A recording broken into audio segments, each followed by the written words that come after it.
Tervetuloa and welcome down here to the Kerava National Cricket Ground, just outside of Vantaa, north of Helsinki, in beautiful Finland, for the Nordic T20, coolest cricket competition in the world.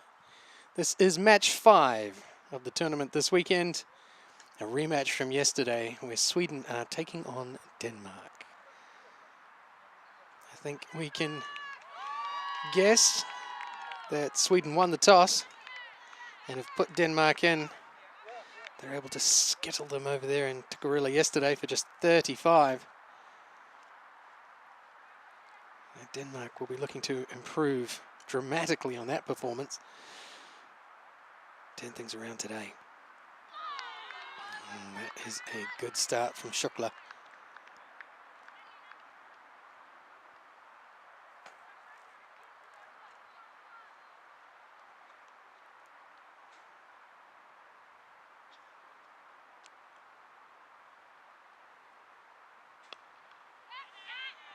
Struck into the leg side, real mix-up, and that's a horrible run out. Well, that is a shame. Then Elisa, she struck some firm blows yesterday, but some real indecision in the running there.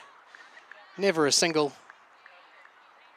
And she has pretty much run herself out. A little bit of eye contact and a word with her partner out there in the middle, but I dare say she's only got herself to blame there. But a yes-no, and that's not what you want. At a guess, you'd say that is a little bit of a hangover from yesterday where Sweden were so very dominant over Denmark, knocking them over for just 35 and then chasing it down in about 4 overs for a big 9-wicket win. Denmark would have wanted to come out of the traps today with a lot of confidence. They had a good win yesterday over Norway. But this game here this morning in Kerava is going to be definitive in terms of who's going to win this tournament. And it looks like it's Brock Nielsen who's coming out to join Delgur. Where's your brother? Where's your brother? Bit of a delay here with such an early wicket off the first ball, second ball, sorry. Just to give you an idea of the playing conditions today, there's a lot of overhead cloud. We had a big fog yesterday morning, which left a lot of dew on the surface. But then the sun came out and dried it out. The outfield got a fresh mow. So a lot of that moisture was moved on quite quickly. Today, quite different with these overhead conditions. Very still, not a breath of wind really. But no sun either, so that outfield carrying a lot of moisture. Not ideal to be trying to strike boundaries on.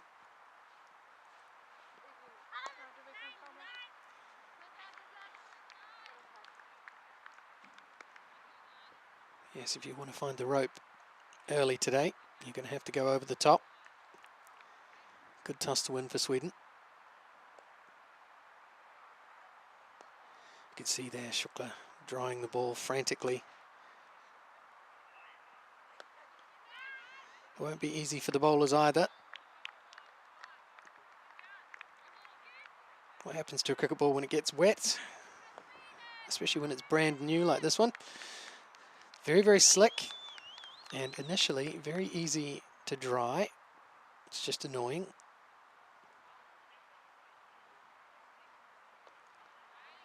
Good line and length there from Shukla. But what happens over time is the ball starts to absorb that water and especially gets into the seam of the ball.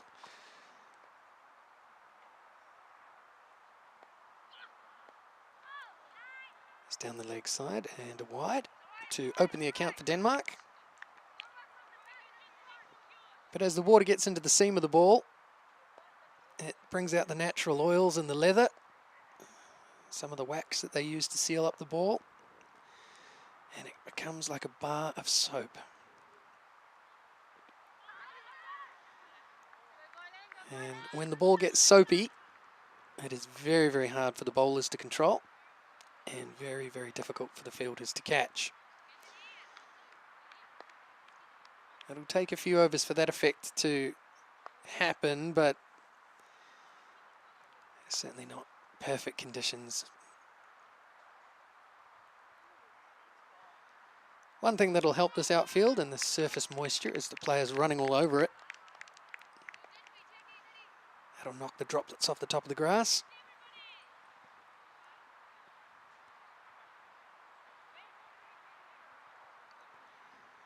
Even on our camera here from this end, you can see some of that surface moisture just sitting on the surface.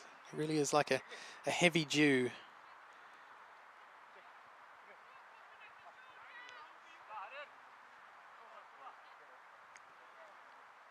Dalgur to face up here.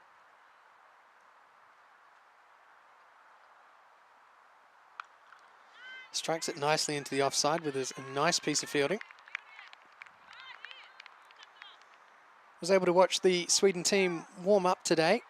Really, really impressed with their bowling actions. Whoever the bowling coaches are over there in Sweden, hello to you and well done, good work.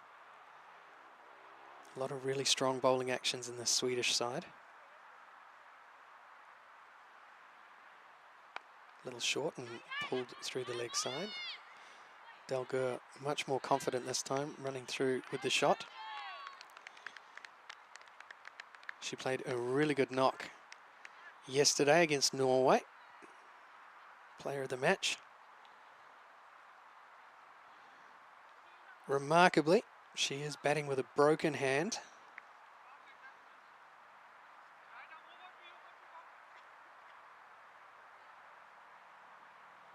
Brock Nielsen here taking her time, getting set. Short again and hit firmly into the leg side. Ball skidding off the surface. There is protection out there on the mid-wicket boundary. But that's exactly the scenario that the bowling side don't want in terms of this ball. Having it shooting across that outfield and then the throw coming in from out there. Again, the ball running along the turf. So plenty of work having to be put in now to dry the ball once again.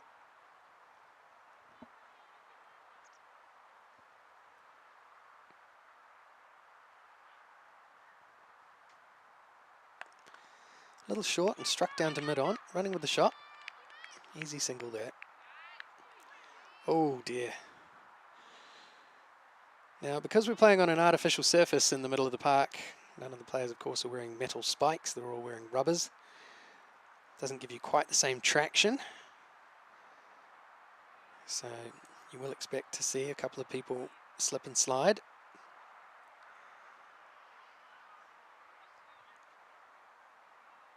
Just waiting for the umpire to take his position. Always tricky for the umpires with the left and right hand combination.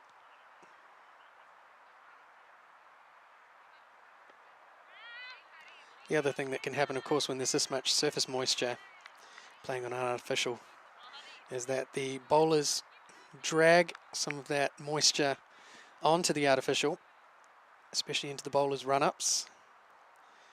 And again, that can become very slick.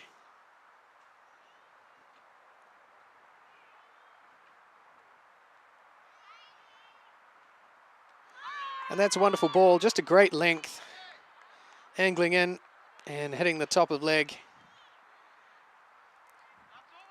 Lovely piece of bowling from Champdo. And another early wicket. Well, you can see the confidence in the Swedish side. As I said earlier, they bowled Denmark out for just 35 yesterday.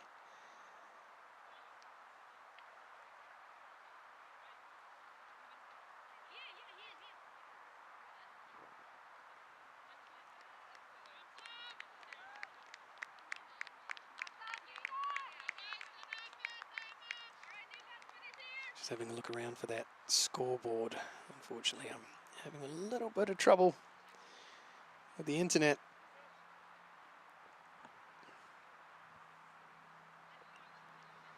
Which is probably my fault. I probably didn't save the password. You get reminded of these things. Doesn't always mean they happen.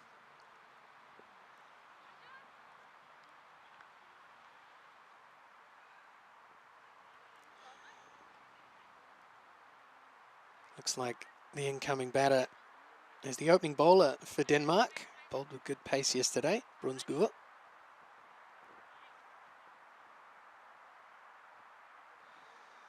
Shukla is going to continue with her left arm seamers from the brewery end.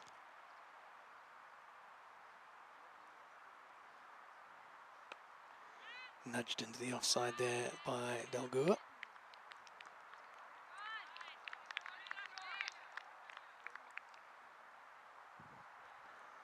It's always cool to see a left arm seamer bowling to a left-handed batter.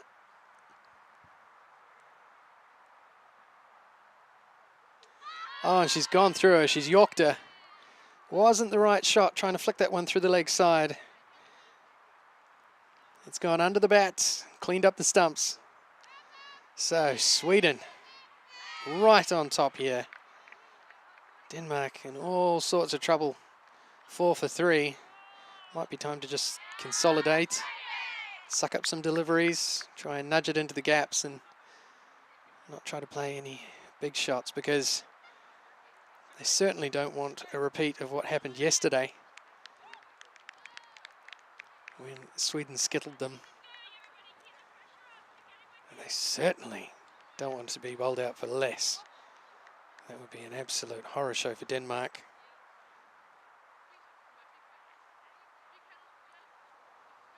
It's got to be said though, yesterday we saw pretty much all of the teams struggle at different times with wides and no balls. That is not something we've seen from Sweden.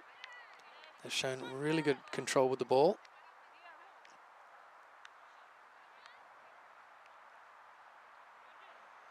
And should they go on to win this tournament, you'd put a ring around that in terms of the difference between them and everybody else.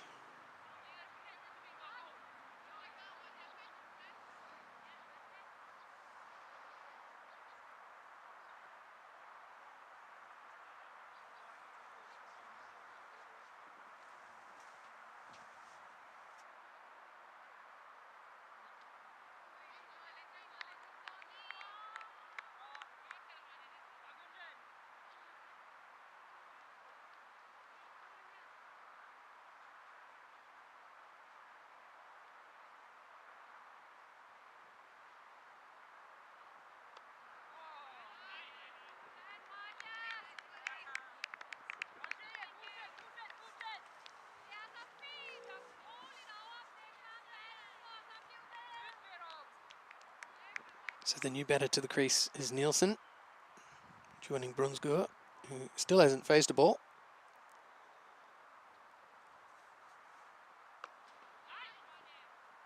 Struck down the ground, back to the bowler, no run.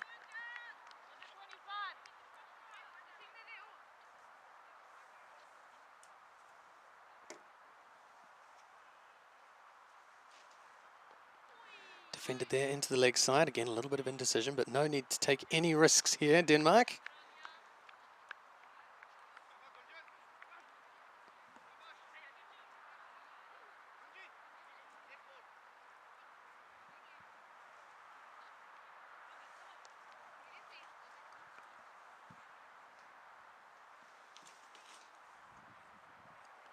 The end of another successful over.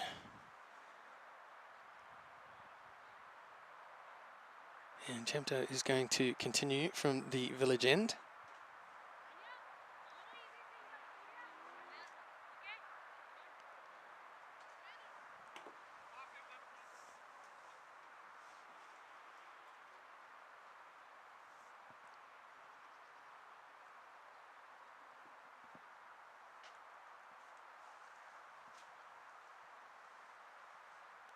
Little delay here while the batter takes her guard.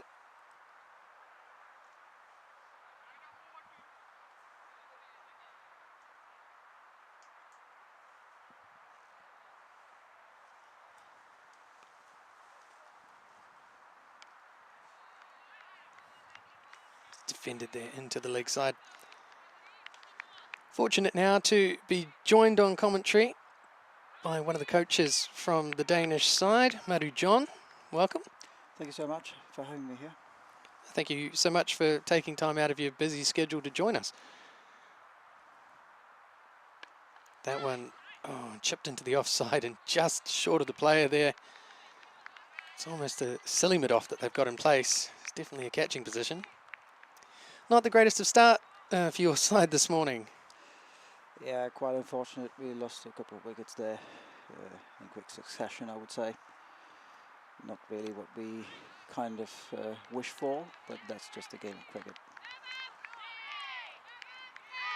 I was saying before that Sweden seem to be bowling some tighter lines than some of the other teams. They're not giving away the same sort of extras. Seems like a real point of difference between them and the other teams. Completely agree with that. This one struck firmly to mid-off, running with the shot, and it should be an easy single. Good confident shot there from Brunsgaard. So what will the strategy be from this point forward in terms of this innings? And the strategy has always been that we play out the 20 overs. Denmark, as you probably know, we don't have that many international games compared to, say, what Sweden has. So we're building up a relatively new side, lots of new players, some senior players who've played for Denmark previously. So it's that transition phase that we have that we're trying to build up. So getting all that game experience is quite key for all the players. So the strategy here is to go out and play all 20 overs and score at a fairly good rate.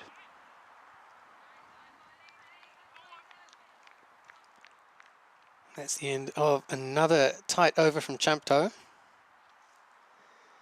Is that where a competition like this one, the Nordic T20, is really valuable for Denmark? It is not just for Denmark, but also for the other countries as well, Finland, Norway, and then we also have a visiting side with Estonia. Sweden has a fairly good structure, and competition structure, whereas, like I mentioned a little while ago, we're building up women's cricket once again. So we don't really have the sort of numbers that Sweden have, or the number of clubs. So the numbers are always on the Swedish side. So getting into a competition like this is also giving them, the players, the exposure of what it means to play at international level. And when they get to see more stronger teams, it gives them an idea what are the key areas that they need to be good at. Schuckler again. Tapped into the leg side and no run.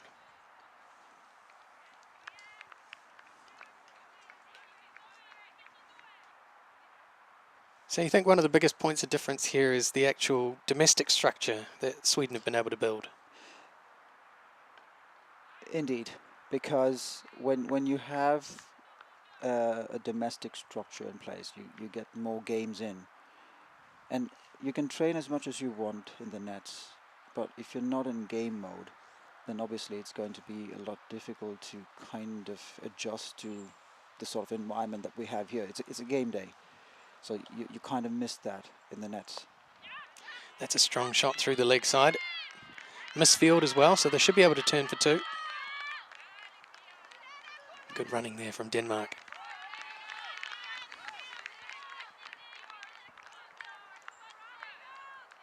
So I understand quite a few players made their debut for Denmark yesterday. Yes, they have. Like I said, they're young side, young players, have a passion for cricket, and then we've been training quite some time, and now we've been training for this tournament over the last couple of months. So it's good to see young talent coming in. It's more how we would like to develop them, and we're looking long term. So obviously you need younger players if we're looking at a span of 3 to 5 years. That one's chipped into the offside. Actually, it's worked nicely behind square for a single. Smart move there as well, looking into the gap.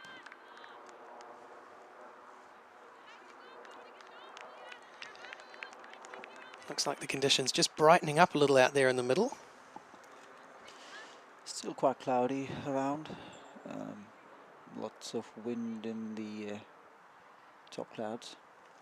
Yes, but none down here. I was talking before about how much surface moisture there is this morning and how there are no elements to dry it out, no wind, no sun, but it's definitely getting brighter out there. Yeah, it was kind of, when I went onto the ground this morning, it was kind of dripping. You could see that there was a lot of moisture on the top grass. Yeah, very heavy dew. Looks like we've got a change in the bowling from the village end.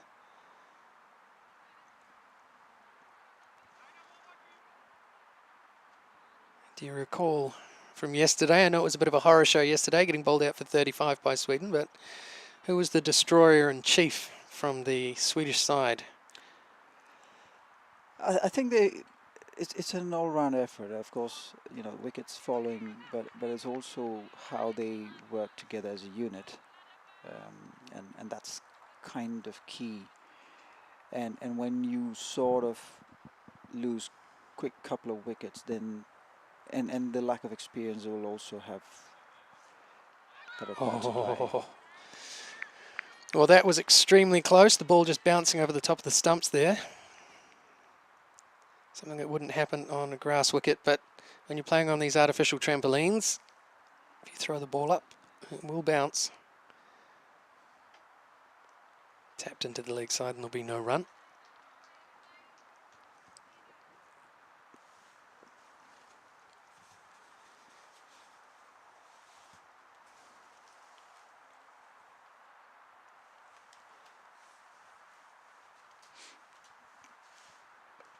Struck nicely into the leg side. Good sweep shot.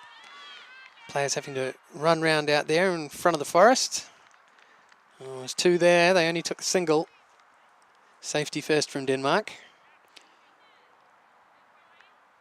Bit of a discussion between the two batters now that, yes, indeed, there were 2 runs there. Yesterday we had a few issues with communication in the middle. You know, the yeses and nos, and then suddenly turns to a maybe, and then you're stranded in the middle. So we did have a couple of run-outs yesterday, and I think that's what the girls are looking to be a little cautious about today. Good length again there from Ravuri.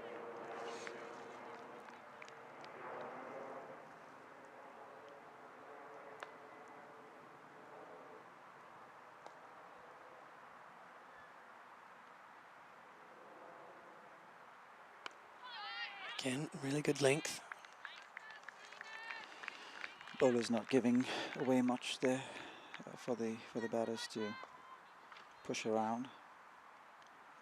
Quite good tight bowling, I would say. This one hoiked up into the offside. Fielder running around. She's made a meal of that. So it turns into a very easy single in the end. But that is a wicket that's gone begging for Sweden. Unfortunately, I can't quite see who it was who was running around, but yeah, not committing to the catch. We saw a little bit of that yesterday. You're talking about the calling between the wickets in terms of the running. Calling in the field as well. There's been a little bit of a lack of that in this tournament. Loud, clear calling, committing to the ball, wanting to take the catch. It all comes with confidence, doesn't it? And that's what a tournament like this can really build for the players. Lots and lots of confidence in their game, wanting to be involved, wanting to be the one to make the difference. Completely agree with that. I mean, these tournaments are opportunities for players to showcase what they have, or at least deliver on what opportunities that come by them. That one stayed particularly low. So we have another change in the bowling from the Brewery end. Hassan coming into the attack.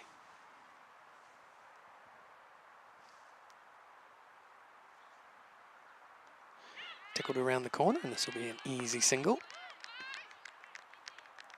Low risk cricket again from Denmark. Well, I can tell you that there's a lot of bowling options in this Swedish side. Watching them warming up earlier today. Some really, really good bowling actions. And I certainly haven't seen all of them at the crease yet. So Denmark are going to remain under the hammer. Sweden perhaps looking to get through some cheap overs here. Defended into the offside, there'll be no run.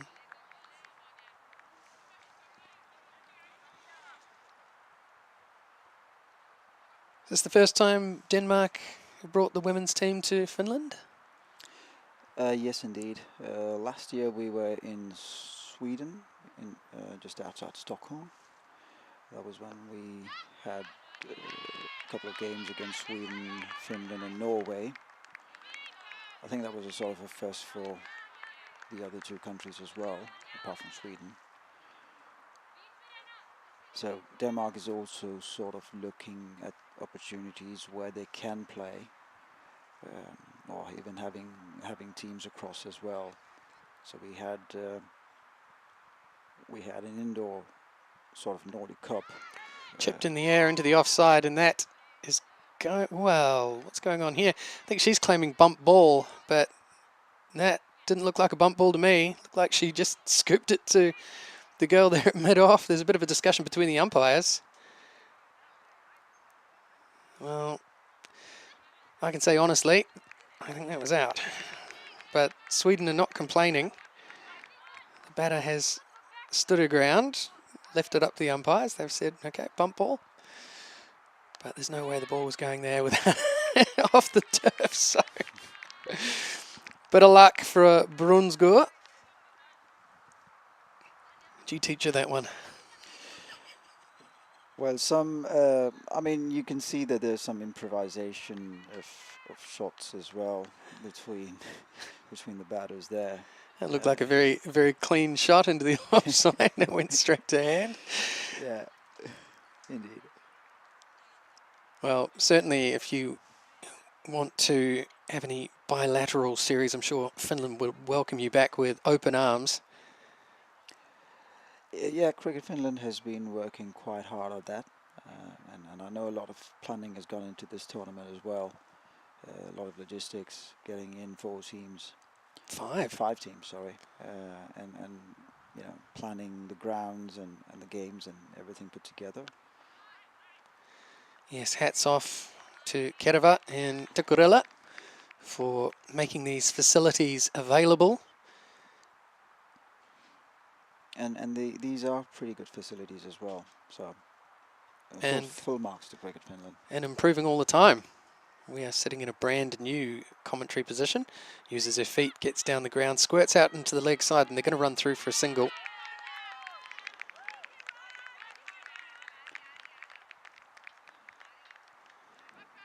Yes, I'm sure across the Nordic cricketing world, facilities are at the heart of the growth of the game.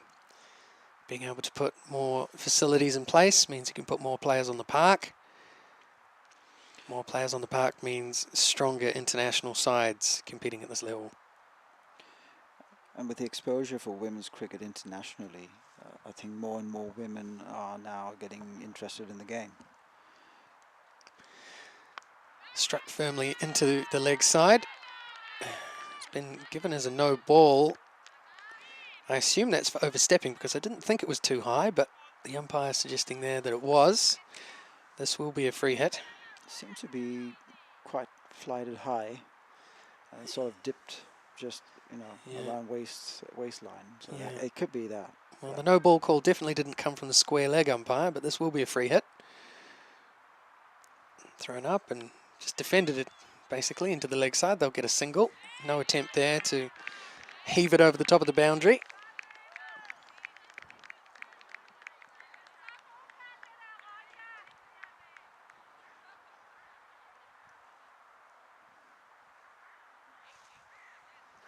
Yes, one of the things that's really changed in New Zealand cricket myself being from New Zealand originally, is that domestic women's players are now fully paid professionals. Oh, another nice piece of bowling, and again the ball bounces over the top of the stumps. And it creates, you know, an opportunity to play cricket for a career. And a number of the New Zealand representatives now, of course, are playing in the franchise leagues around the world and earning a very good income. You know, I've seen on their Instagram accounts of late that some of them have bought houses, that sort of thing, with their cricketing income. Something I certainly could never have dreamed of doing. So really exciting times for women's cricket and the development of the game. The Fairbright competition as well. A wonderful opportunity for players who aren't perhaps from traditional cricketing countries to show what they can do as well on the international stage. I look forward to seeing players from all of these sides here at the Nordic T20, hopefully competing in the Fairbright competition.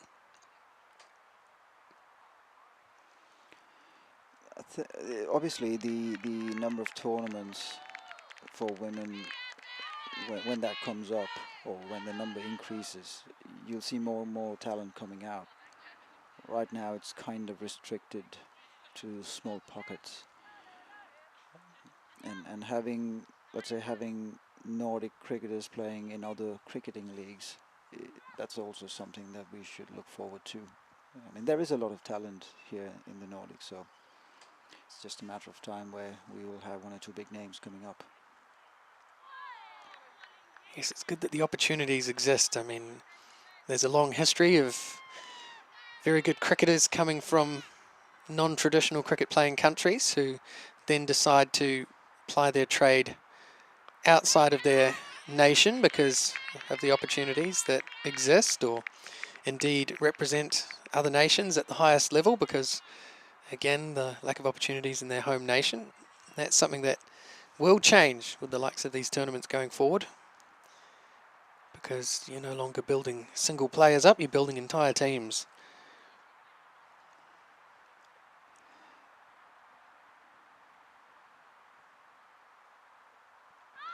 Playing a miss outside off stump.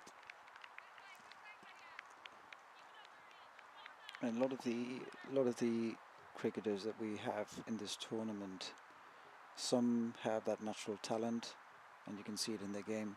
Some Nicely tapped into the leg side. Some have basically picked it up from scratch. And you can also see it in the shots, like we have Sina and Ronja, the Danish batters out in the middle. How Ronja is more comfortable playing the sweep shot. We've seen a couple of them today. Again, worked around the corner for a good single. Whereas Sina, who's just now on strike now, has puts power into the shots and has free-flowing shots coming. So it's just different styles of play, and that's something that they have just built up sheerly by practicing. We talked a lot yesterday about transferable skills, players coming from other sports. I assume in Denmark that the door is open for any tennis players or ice hockey players or anyone with an athletics background to make the switch. Any racquetball sports tend to produce good cricketers. There's always a mix. I mean, most Nordic countries are quite big on football, or soccer for our American friends. Yeah, we don't have that in New Zealand, I'm afraid. I don't know what you're talking about. Well, football is big, so everybody starts with football, and then there's this, somewhere down the line they move into cricket. Ronja here on strike, she is a volleyball player, a beach volleyball player. And then we do have others in the team that have played either tennis or basketball, swimming, those different sports items. Certainly swimming, that's a good little nudge down there through the gully. Yes, Lots of swimmers have good transferable skills for cricket. And someone like Susie Bates, the New Zealand opener, she played basketball at an international level for New Zealand before deciding to follow cricket full time. But this is the first time I've heard of a beach volleyball player representing her nation in the sport of cricket. Struck into the offside, running with the shot, and another good single. These two putting together a good recovery here for Denmark. Just going about their game in a very professional manner, working the ball into the gaps and running those singles hard.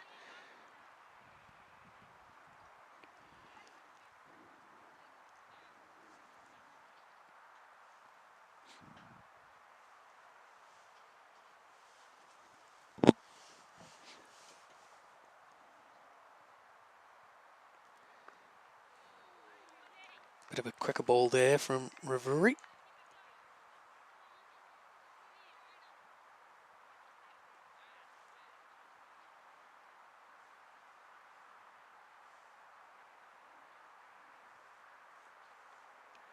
Again, tries to find that gap behind point.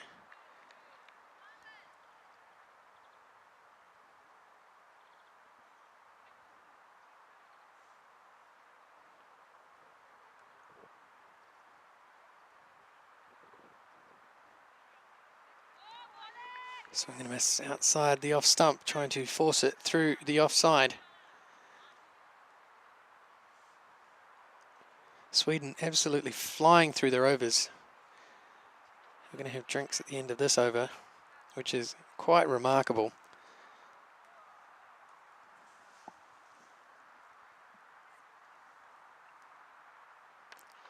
Big wind up there. And that will be drinks.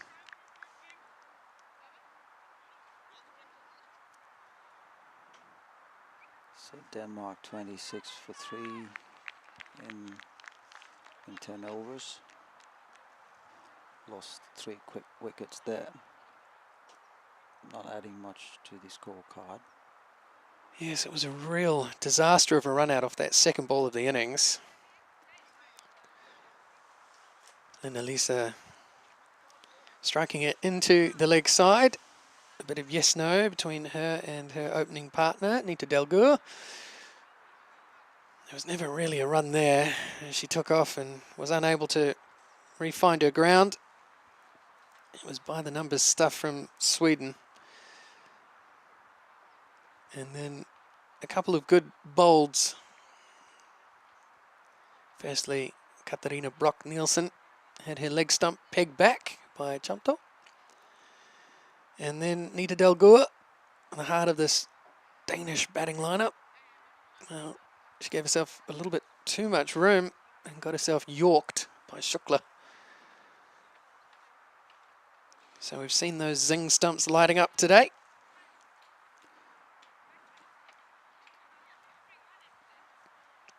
Some really good tight bowling from the Swedes.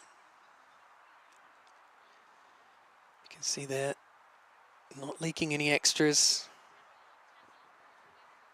Certainly not leaking any boundaries, although I imagine with the weight of this outfield this morning it would be quite difficult to find the boundary and take an almighty blow. Sweden have, I mean, the bowling has been spot on so far. They got those 3 quick wickets. Nita and Lena, they're the mainstay of the Danish side. If they get going, then you should see quite a big score. I think Sweden did the right thing, or at least they got it right, and they got those 3 wickets. So getting Lena and Nita out has indeed been a big blow for Denmark. So which means that now Ronja and Sina coming in and slowly building up that innings. Slow, but that's fair, considering that you're playing against Sweden. So we lost against Sweden yesterday. So at least the girls have been thinking about it, how to go about today's game. Well, this partnership building between these two. It is a full-on recovery.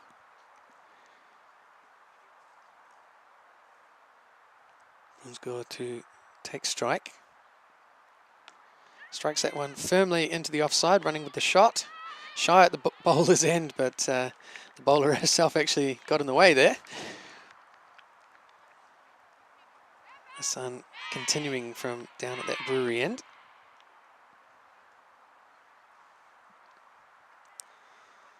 I do wonder if Sweden have shuffled their side somewhat from yesterday. Good sweep shot out into the leg side. Mid-wicket does well to pick up the bouncing ball. Good arm from the outfield. Good throw there. But also good running between the wickets for the Danish batters.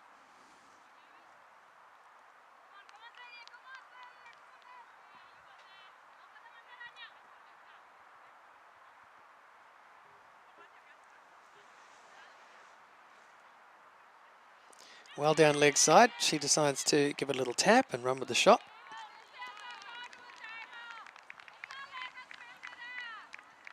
Seems to me that there's been a little word from the other coaching staff that, hey, get a wriggle on. Let's try and up the tempo somewhat. Well, there's lots of gaps in the field. If you're not confident enough to go for the big ones, then it's all right to go for the ones and the twos. Well, that was a very nice shot out to mid-wicket, but Sweden have cover out there. Just the one player outside the 25-metre circle, and she is stationed right there at mid-wicket for that sweep shot. Tossed up again, swing and a miss.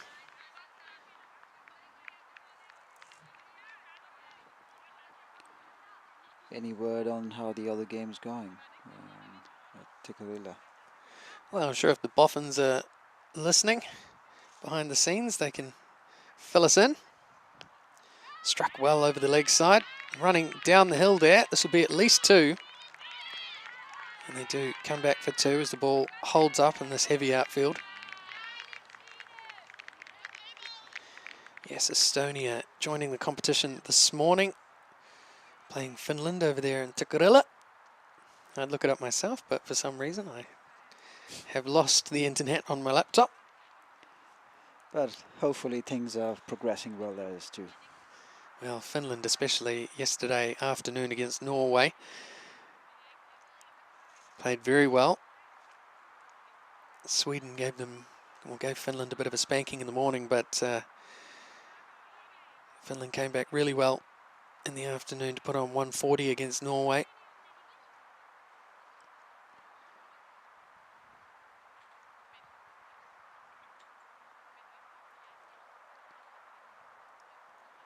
Ravuri to continue. Knocked into the offside. Indecision again with the running, but the right decisions are made. Throw comes skidding off the artificial turf, and it takes a couple of people backing up to clean that one up. The ball, well, it's 10 overs in now, 11 overs, sorry, and it will be starting to get just that little bit soaked, a little bit soapy. And slightly out of shape as well. Yeah, it'll be softening up.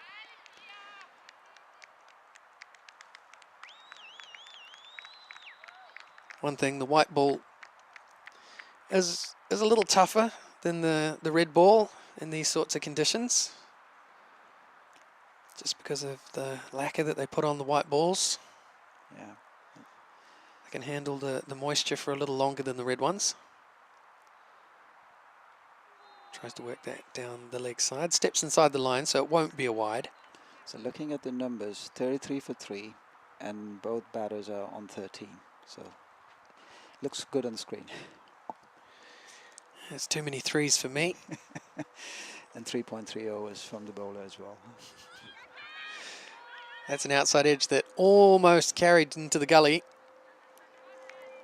It was a hard one. She would have needed to come forward to take it. She got low, but falling in front.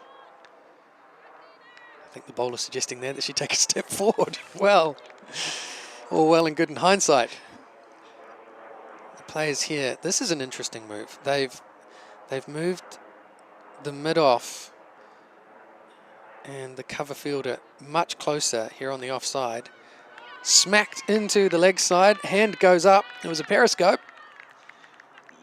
Did she get a finger to it? Oh, I think she did. It would have been a good catch if she got it, but she just threw the hand up. Good effort. But yeah, they're cramping the batters here on the offside. Just watching the point fielder coming in too, really giving the batter no room on this offside. Very close in field. Suggesting, you want to go over the top? Have a go. The bowler there breaking the stumps before the ball came in, so safely home.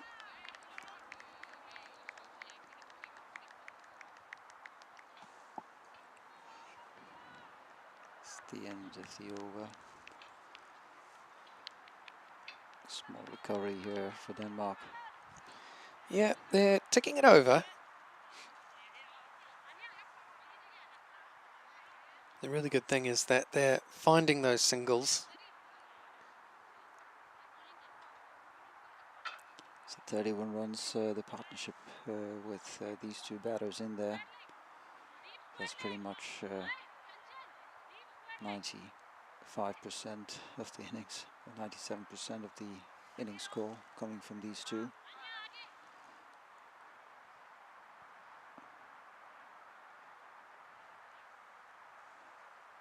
And Hassan's going to see out. Oh, an outside edge flies away wide of gully, and they'll get another single. So it looks like Hassan also going to bowl out here.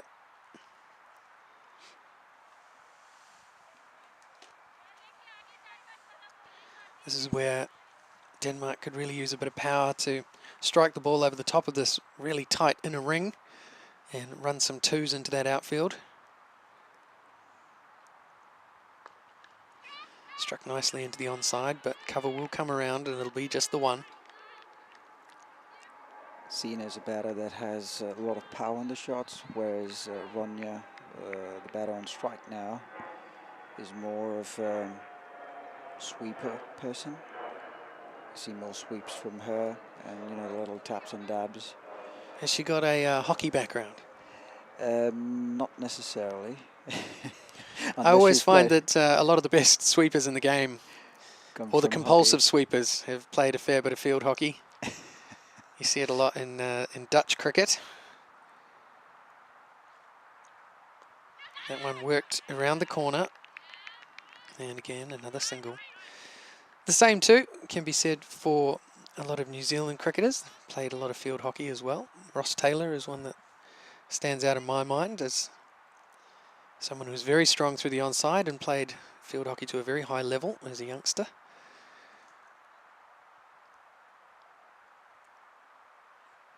Tossed right up and knocked into the onside. I tell you what, if this was Test cricket, they'd be playing it perfectly. Well, every run counts for Denmark at the moment. These two are on a rebuilding exercise. Commendable effort from the ladies. When does the handbrake come off? We're coming to the end of the 13th over. When do they say, right, it's time to really go for it? Under edge, throw goes to the bowler's end. Probably the wrong choice, actually. Ronnie is a really athletic person, runs quite fast between the wicket. Very agile player. So it should have, as you said, wrong end. Should have come to the batter or to the keeper.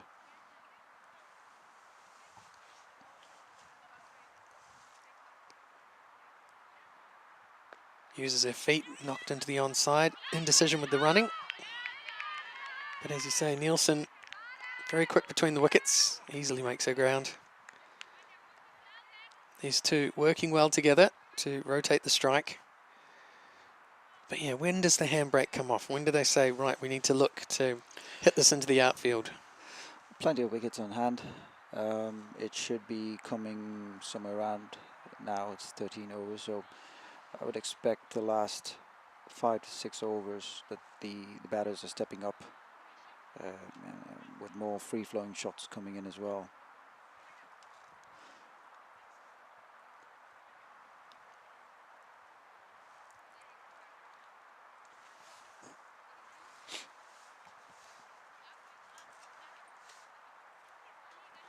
So we'll definitely get a change in bowling now.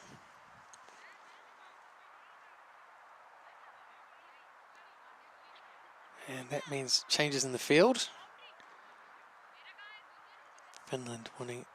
Sweden wanting to be absolutely assured of their placements. They're putting a third man back, which is an interesting choice.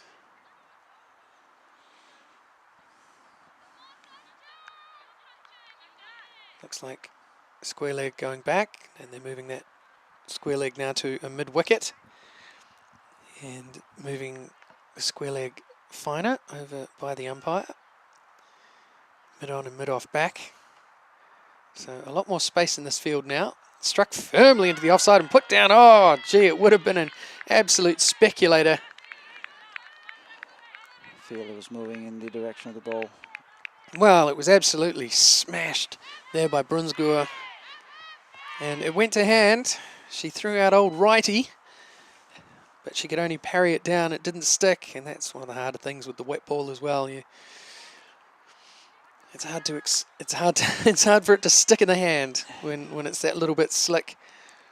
But I think that was going to the boundary, so she saved 3. She saved 3.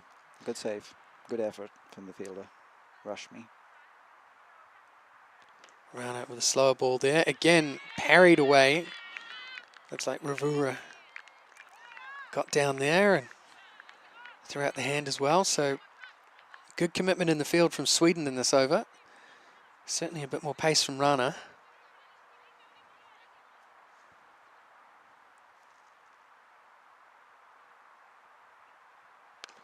This one smacked well over the top and running away towards the boundary. Oh, it holds up badly in the outfield.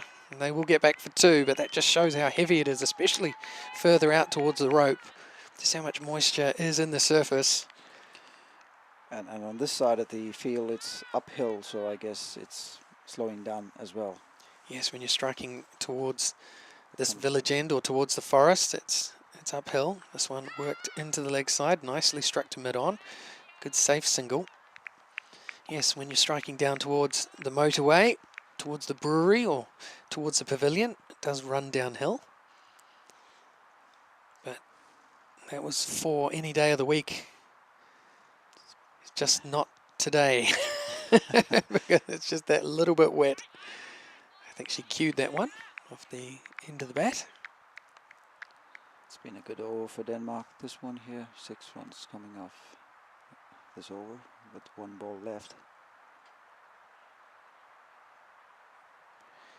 She tosses that one up, but well down the leg side. Interesting choice from Rana because she's got a little bit of pace about her, but that was definitely a slower ball. Another extra there. Pace on this time, struck into the leg side, and Ravura gets across to prevent a single. That's going to be the end of the over. So after 14, Denmark now 48 for 3. A much stronger showing than yesterday. And as we were saying, you got scheduled for 35. Probably maybe I should stop bringing that up. Well, that's just part of history. You can't rewrite that, but at least the girls have kind of shown positive thoughts here today. And both the ladies, Ronja and Sina in the middle, they have basically rebuild that early collapse, from that early collapse. So Denmark are 48 with 3, Ronja on 18 and Sina on 21. It will be well, I think she's bowled out, hasn't she? What's going on here? I'm pretty sure she's bowled out. And are we having that discussion now? Yes, everyone a little bit slow on the uptake there. I thought it was very strange that she was coming back to the bowling crease. Yes, can we have that discussion? You're done.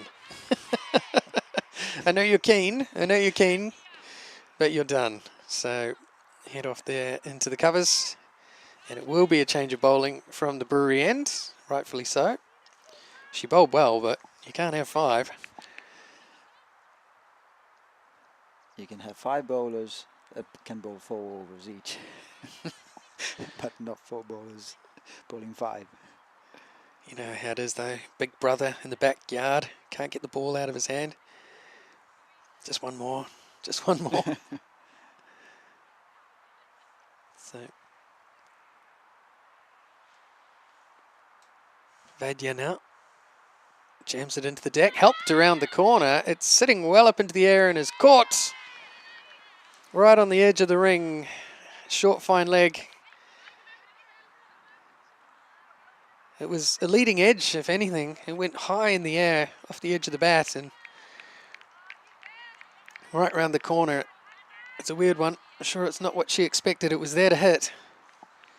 So Brunsgaard will make her way back to the pavilion. As we have a drink run out for Nielsen. And who's coming out to join her?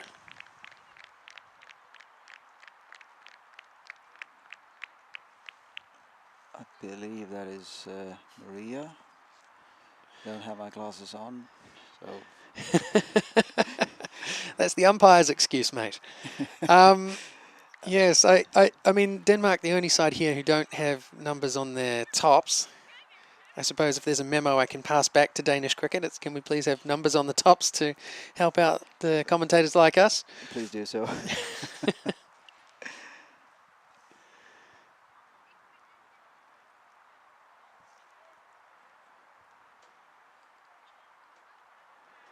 It is indeed Maria Lyngby. Carsland. Left-hand bat.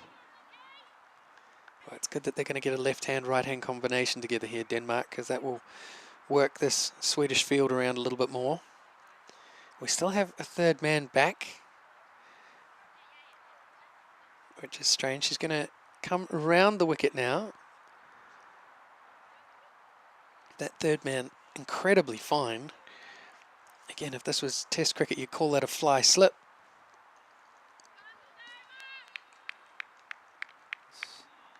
Slip, fly slip.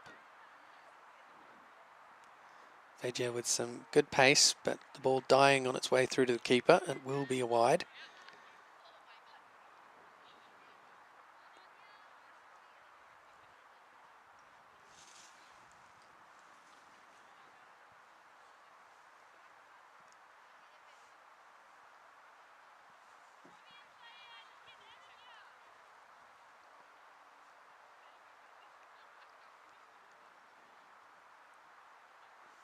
Full ball, driven nicely into the offside, but there'll be no run. Wonderful piece of fielding. Throwing down the stumps at the bowler's end. But Nielsen, as we talked about, very quick between the wickets and makes her ground. It was a lovely punch, though, from Carlson.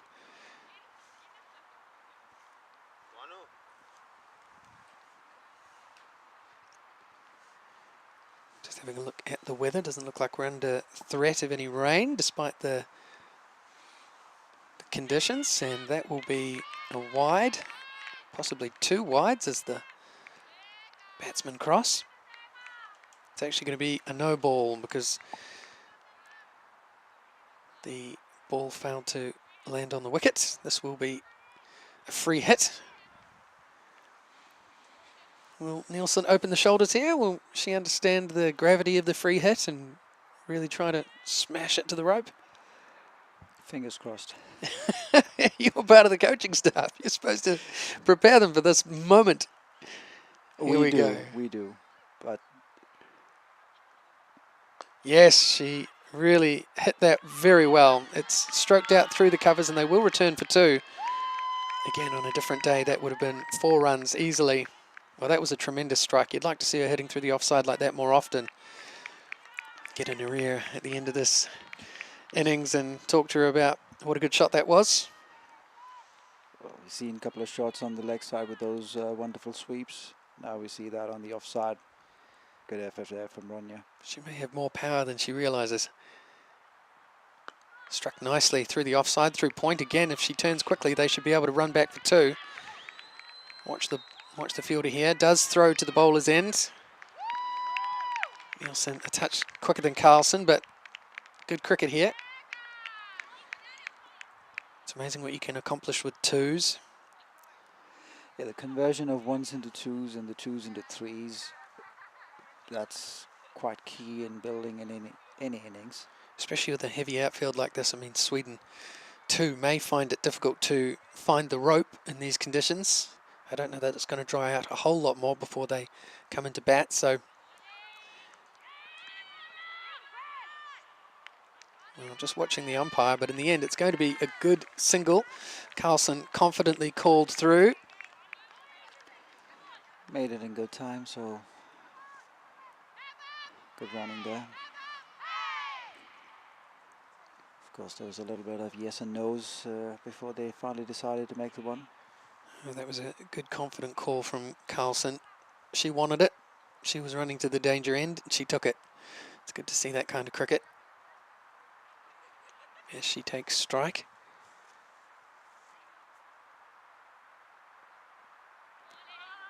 Playing a miss, but well wide of off. So she'll have to bowl that one again. I think again a good over for Denmark. 8 so far from this over. And the run rate has also gone up a bit. They were holding around less than 2.5, and now it's close to 4. Good pace on and defended into the offside. What sort of total would Denmark be looking for at this point? What would you be happy with? At the moment we have 57 and projected score is about 76 at the current rate. So back to your question a little while ago, when will they take the handbrake off? I think in the last, say, 2-3 overs we've seen, at least 6 runs an over coming, which is fairly good for the goals in the middle. So I would expect close to 80 is my guess. But again, it's also how they get the ones and twos, and a boundary is really key. A couple of boundaries is key here now. I don't think we've seen a boundary so far in this innings. No, we had a couple of innings like that yesterday too.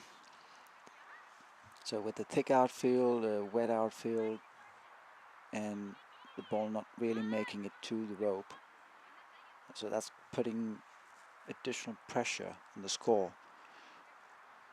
Yes, I think 90 could be a really competitive total today if they can get to 90. That struck nicely into the offside. There is cover out there, so they'll keep it to 1.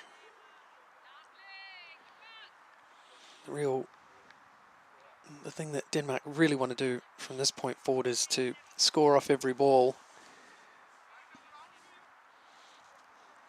And if they can do that, they will push up towards that 90 mark. Slow ball, outside off, left alone, and judiciously, because it's going to be a wide.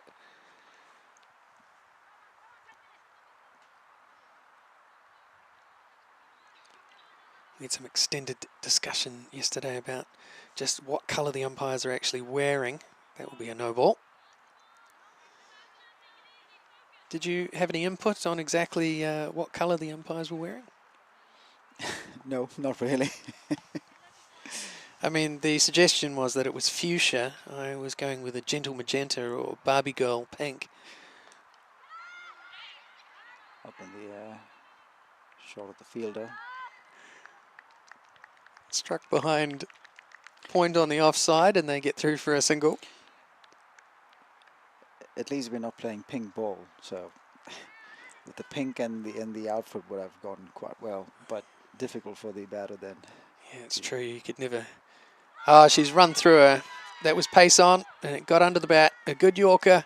Nielsen practices the shot after the fact, trying to jam it out. But that's a really good knock from Nielsen as she wanders off for 24. That'll be a shake of the hand and punch of the gloves with her partner Carlson. And a pat on the back from one of the Swedes as well. Really good innings. She held it together with Brunsgaard for a really long time. And she can hold her head high with a really good knock there. Something she can build on for the future as well. So Sweden take their 5th wicket. Rana knocking over the poles. Denmark now 61 for 5 as we come into the tail end of this innings. Is there any big hitters down the order for Denmark? I mean, they can throw the bat around, so it's not as strong as the top order. But Anna Andersen, who's just coming in now, she's not a big hitter, but she's capable of, playing those shots that can bring in those ones and twos. So now Anna's coming in. Let's see what she's got to deliver. Yeah, I think that was a real key wicket for Sweden, because I think Nielsen was just starting to find her range.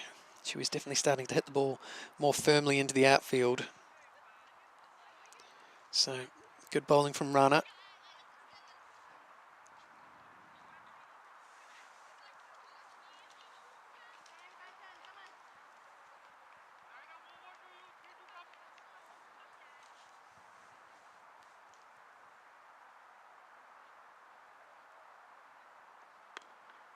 Pace on and defended into the offside.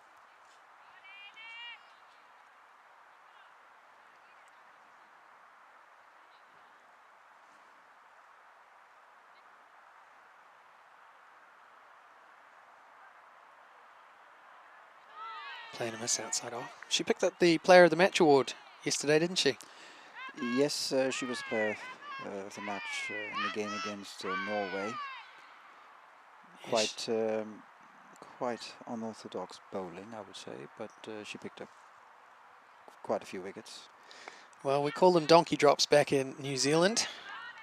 The ability to throw the ball way up in the air and then drop it on a length. Incredibly hard to play on an artificial surface because the ball bounces like it's on a trampoline. So she's off the mark there with a single, pushed into the offside. And that's the end of a good over from Rana. 5 from it. But yeah, that ability to throw the ball up and land it like that, just so hard to hit. It's so unpredictable because you see the balls in the air, you prepare for the shot, and you don't know which way it's going to turn. So it's that perfect timing that's key in moving forward or backward to play the shot. Yes, it takes a really confident batter to get forward and get over the top of the ball to knock it down. There's a little bit of a discussion there between the umpire and the batter. I think perhaps we're waiting for the scoreboard to catch up.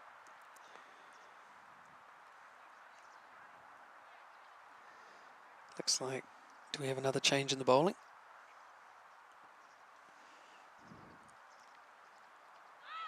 Playing a miss outside the off stump. It does look like Champto has come on down at the brewery end.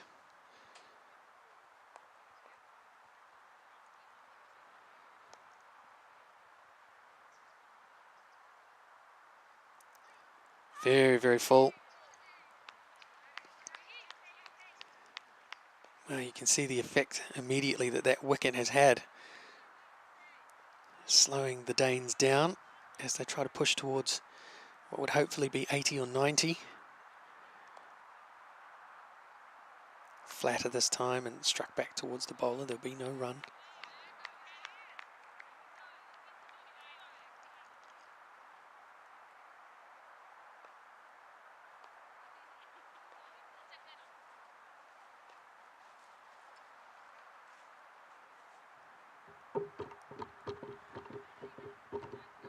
Looks like Chamto shows the ball to the batter more often than not, suggesting, are you ready? Very polite way to play the game.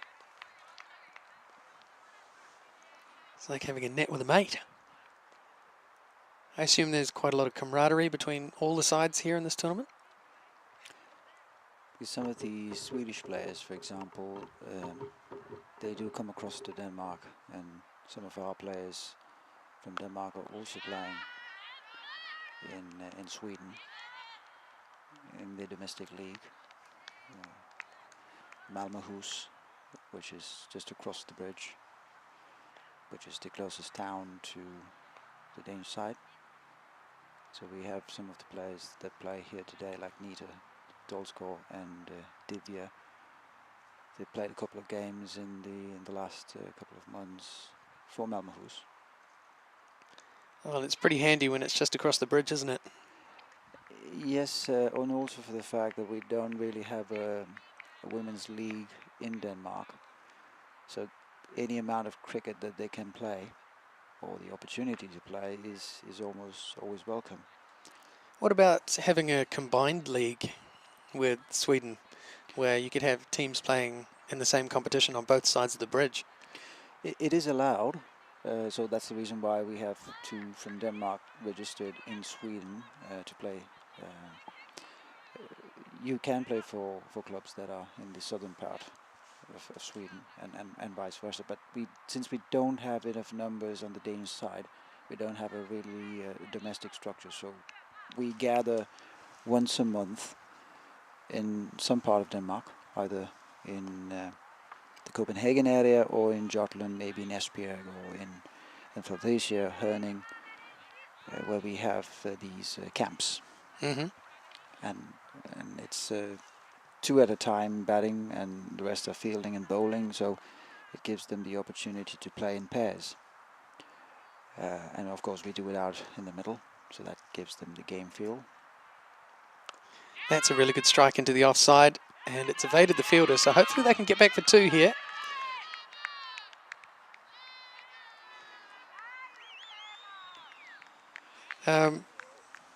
So would it be possible, though, to enter a Danish side into the Swedish competition? I don't know the technicality, but I do know that Danish players can play in the Swedish league and vice versa. It's interesting, because, I mean, obviously New Zealand and Australia have a close association with one another, but Australia is the big brother. So for many sports, New Zealand enter teams into Australian competitions up the wires. But that extends to basketball. Oh, it's in the air again. Well, it's a good catch in the end. She was able to call and take that one comfortably. So that one has ballooned up in the air. It's a good catch in slippery conditions, and Anderson will have to make her way back to the hutch. But certainly, you know, if it were to help with the development of some of these younger players, I think it would be quite cool to see a Danish team playing in that Swedish competition, if that Swedish competition is as strong as you say. Definitely something to think about, and for the... You'd have to come up with a cool name. Yeah, I know.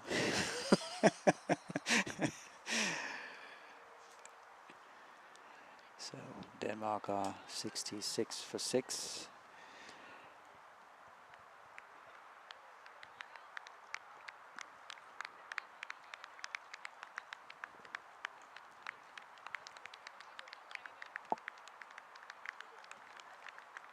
And can you tell us,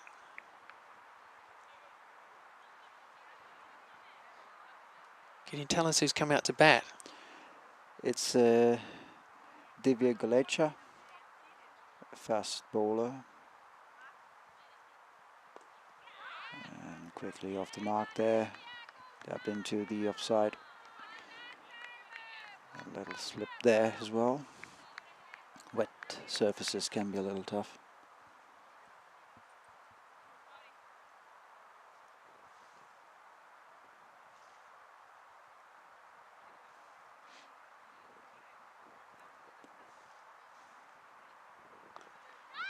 Hit hard, straight to the fielder, but still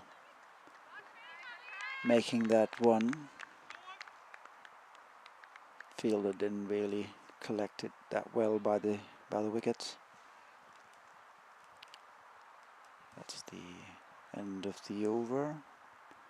Denmark 67 for 6. Yes, there's 2 overs left for them to try and find the boundary. A couple of boundaries would make a huge, huge difference. I mean, I think stretching to 90 would be a competitive total today. You were suggesting 80 would be something Denmark might be happy with.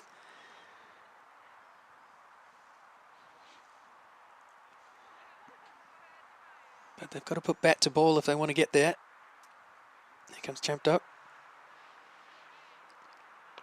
Struck firmly into the leg side, but straight to the fielder, and a really good throw from the outfield. Takes out the stumps. Non-striker did well in docking. Again, we're just have a little delay there with the scoreboard, but you can see that it is Goleka who has come out to bat.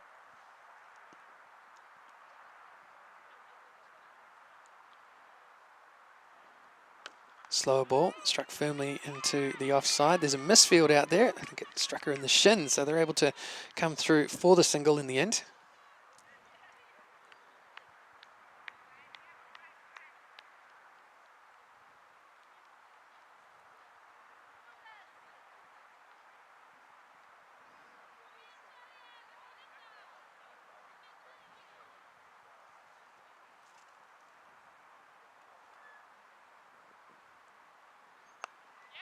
Struck into the leg side, but straight to the fielder who has a shy at the bowler's end. If it had been on target, she was gone.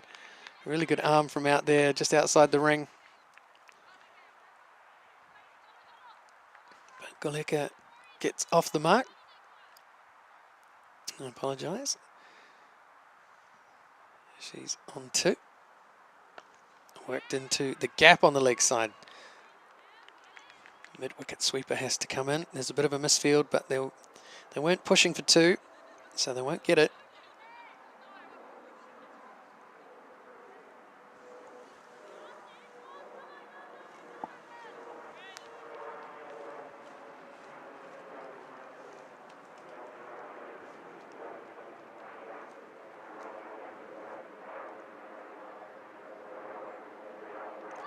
Oh, that's a missed opportunity from the keeper.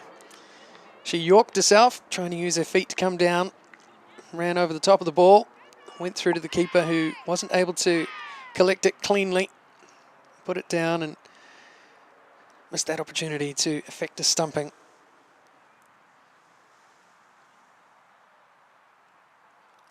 This one struck into the leg side. A little bit of indecision with the calling. Ball is thrown to the bowler's end. Goleka a little sluggish there, and she has been run out. Just shows even the smallest amount of indecision just robs you of a metre or 2. So she will make her way back to the hutch as Denmark try to push forward towards 80. The new batter coming in is Anne-Sophie.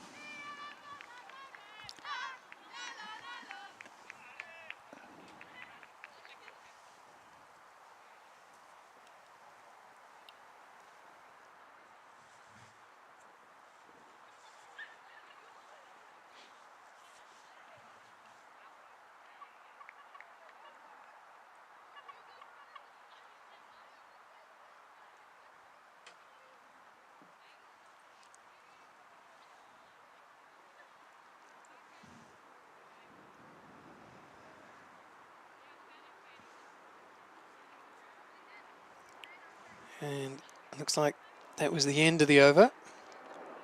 Denmark 71 for 7. So this will be the end of the innings. The umpires trying to clarify something with the scorers there.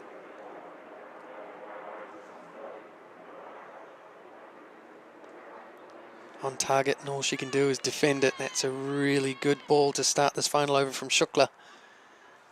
Denmark would dearly love a couple of boundaries. Hats off though, they've doubled their score from yesterday.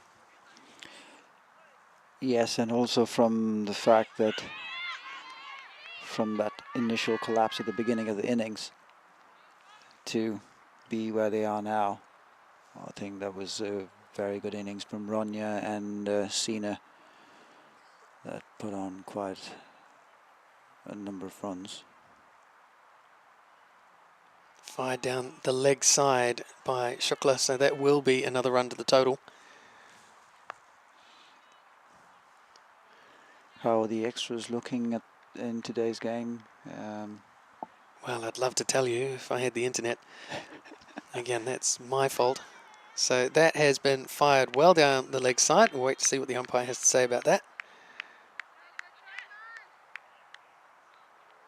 I think he's going to suggest that she did not offer a shot.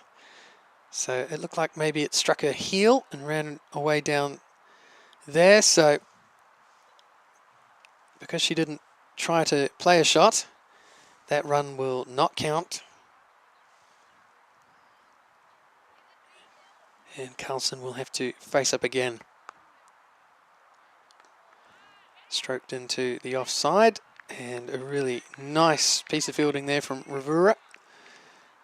She gets down on the ground, parries it down, no run there, so really good tight final over here from Sweden. That's full, struck firmly into the leg side. This will be at least 2. Well, they've got to look for it. They've got to look for it. The throw gets relayed back down to the keeper's end, but they were lucky there. Yeah, little fumble, indecision in with regards to taking that second one, but they do make that run. Well, I did hear one of the batters yell, "Go," in very firm terms. So someone made it clear how they felt. Now, last ball of the innings.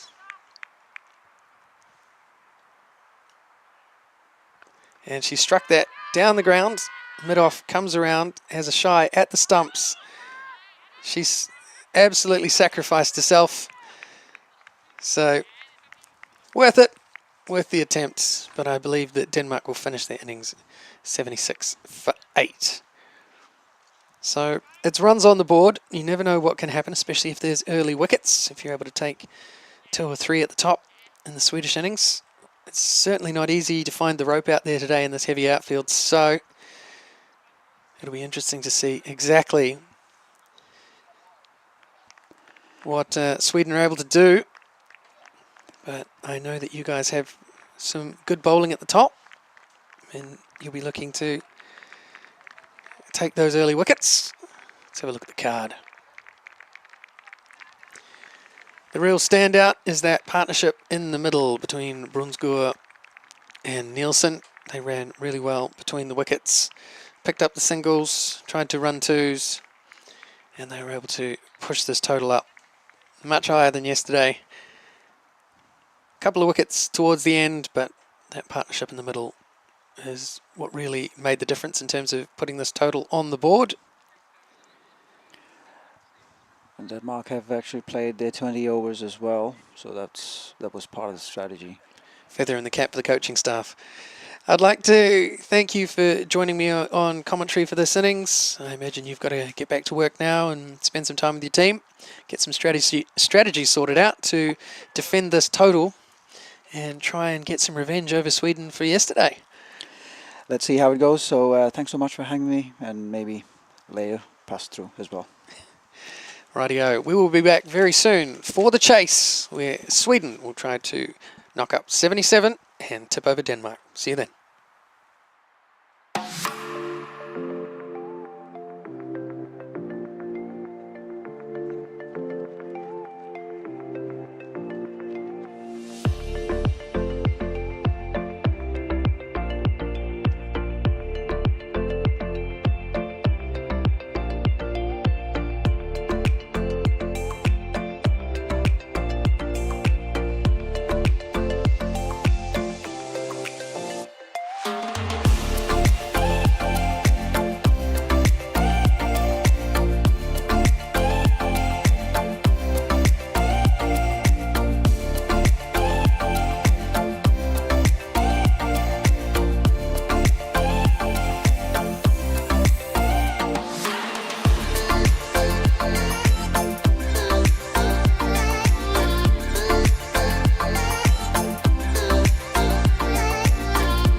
Welcome back here to the Kerava National Cricket Ground in Kerava, outside Vanta, north of Helsinki, in beautiful Finland, where Sweden are going to try to knock off this middling total from Denmark.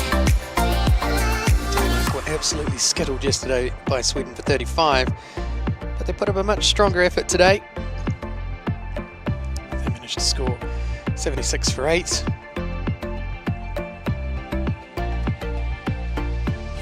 Brunsgaard to open up from the village end, right arm seamers.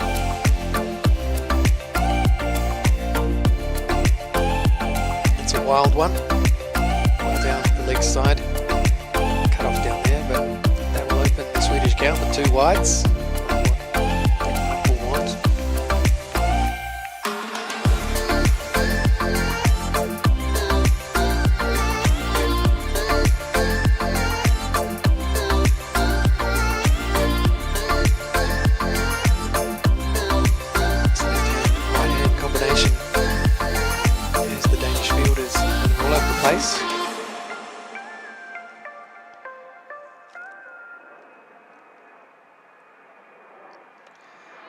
And that's much better from Brunsgaard. On target to the right-hander.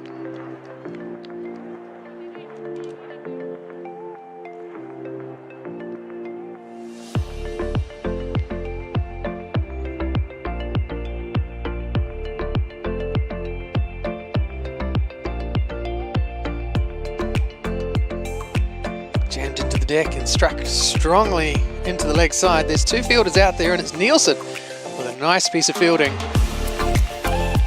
She nearly overran that one, but threw out the left hand, picked it up cleanly, then throw in over the stumps of the bowler's end, so just a single.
Game taking place in Manila.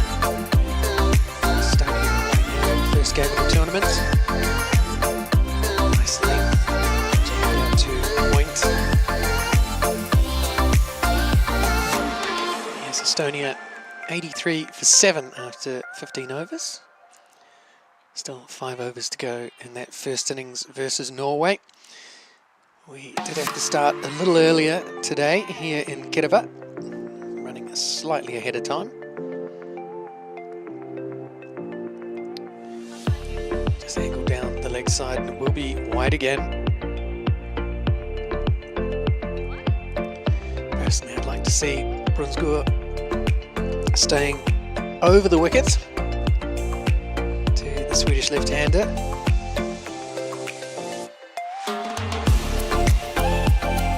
It looked like an attempted slow ball, but it's gone all wrong, so that will be a no ball and a free hit now.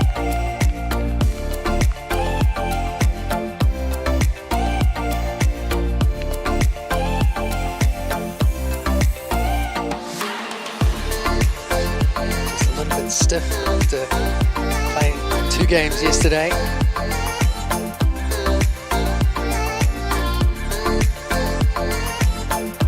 It's a better line in my opinion, even though that free hit has been helped around the corner and down the slope for the first boundary of the morning.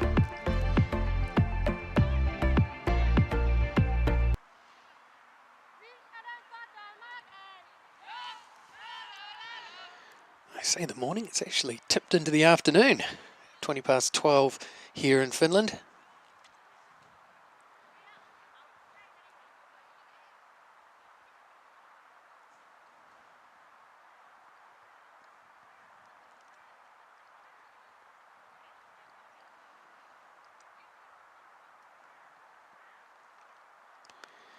Again, too short and worked around the corner down the slope, and that's going to be another boundary.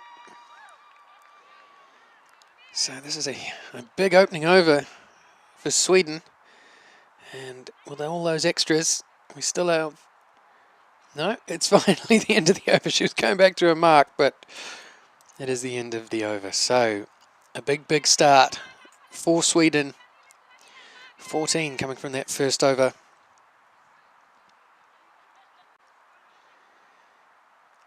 Certainly not the start that the Danes would have been looking for. They need a couple of quick wickets here at the top if they're to put pressure on Sweden and turn this total into one that seems a lot bigger than it is.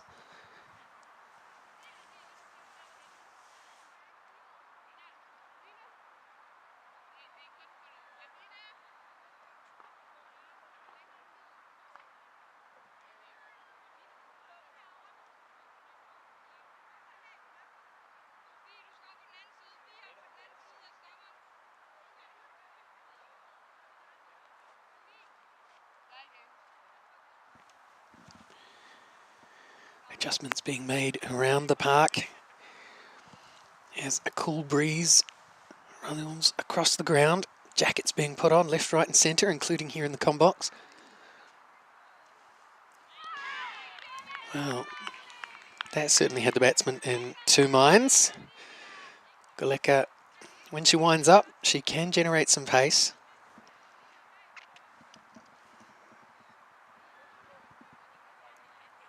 Certainly wrong-footed Gangwani with that first ball.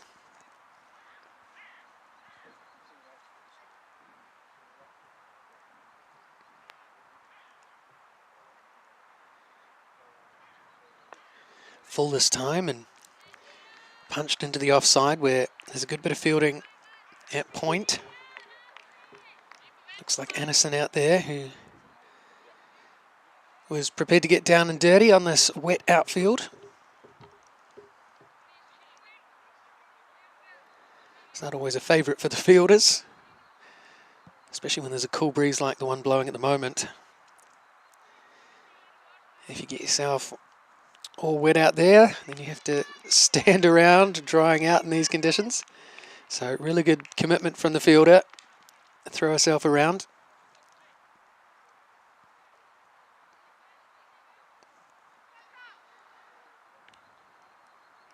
Left-hander on strike now. Pushed into the offside, and again, the field prepared to throw themselves around. Really good to see from Denmark, that commitment in the field.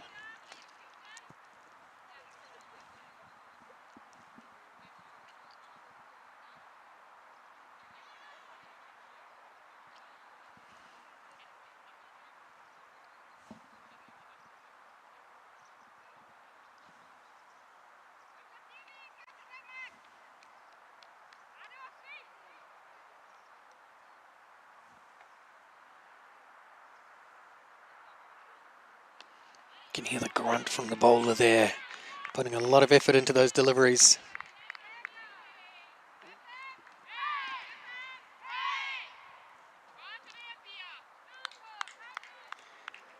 They're a jovial side, Denmark. You can hear them chanting in the outfield. On the bus on the way in this morning, they were playing all the hits. That one down the leg side, and it'll be wide. Yeah, they had the stereo blasting on the bus.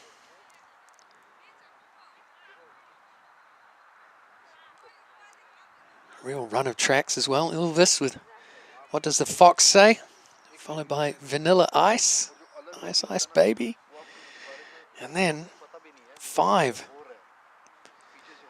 I was never a really big fan of boy bands, but if I had to put a ring around a favourite, it would be 5. I knew all the words. Hard not to join in. This one worked around the corner. Oh, and it's a horrible piece of fielding. It slipped through the fingers. She got enough on it to prevent it going to the boundary. And it's a really good arm that comes in, but it does mean that they will pick up the extra run. So 2 there to Sweden.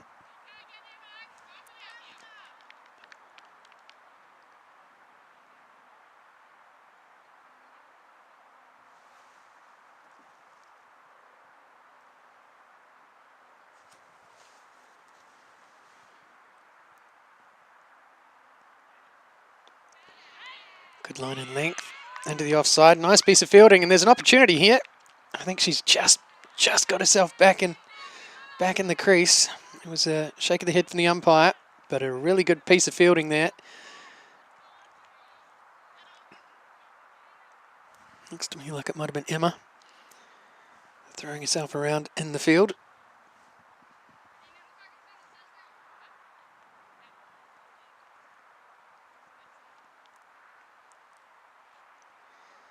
And maybe Brunsgaard is feeling a little bit stiff after 2 games yesterday, because we are going to get a bowling change here at the village end. Brock Nielsen going to come into the attack.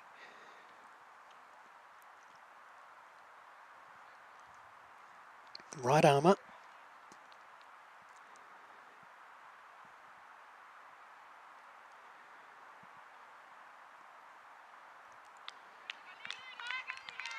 She bowls what we call in cricket a heavy ball, a ball that carries a lot of inertia. You really know when it hits you on the stickers.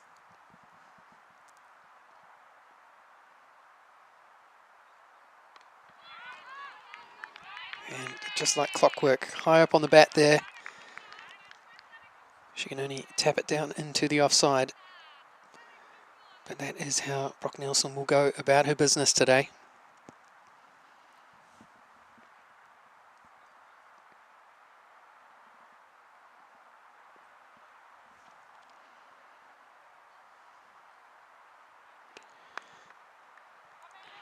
Just gets past the fielder into the outfield. There's cover out at mid-wicket.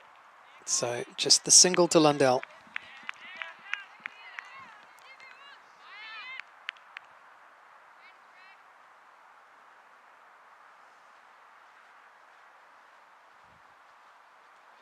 Change in the field. Silly Mid-off coming in here. Mid-off standing not far behind her. It's almost like having 2 silly mid-offs.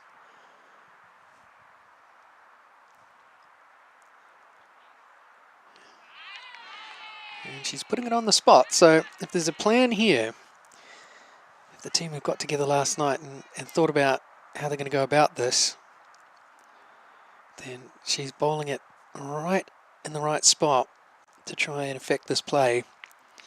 Trying to get the batter to chip it in the air into the offside.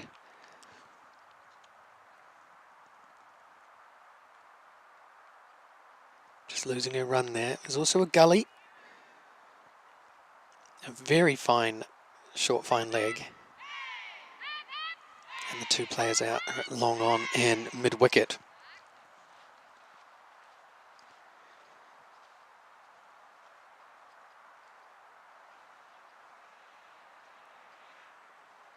Yeah, she's putting it right on the right spot there. Challenging the batter. She wants to force it through the offside. She's got this awkward field. There's cover on the edge of the ring. I think it's Anderson standing there at point.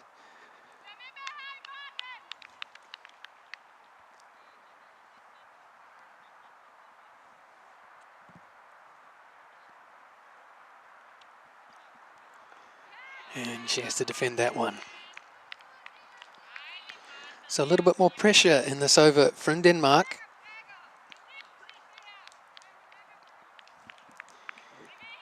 They are defending a middling score. They were unable to hit any boundaries today. Some of that was the outfield, probably robbed them of 3 or 4. Oh, she uses her feet, gets it on the full, punches it past point. It is rolling down the hill. And as this outfield quickens up, that is the third boundary of the afternoon for Sweden. I'm not sure if this is on purpose, but all three of those boundaries have come in that area running down the hill. It's not an area that Denmark targeted when they were batting.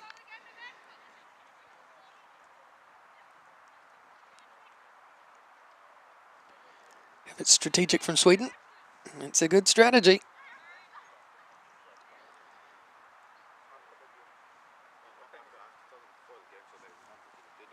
Goleka is going to continue from that brewery end. Bowling to Lundell.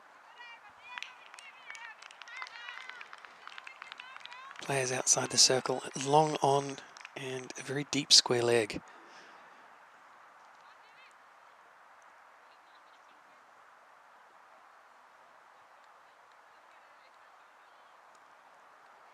This one down the leg side, and I'm a little bit surprised that Lundell didn't try to cash in there. Plenty of wide open spaces into that leg side. And I actually think, watching her now, having a look out in that area, if we get another one down there, she's going to swing for the fences. Goleka, she's going to change trajectory, come around the wicket.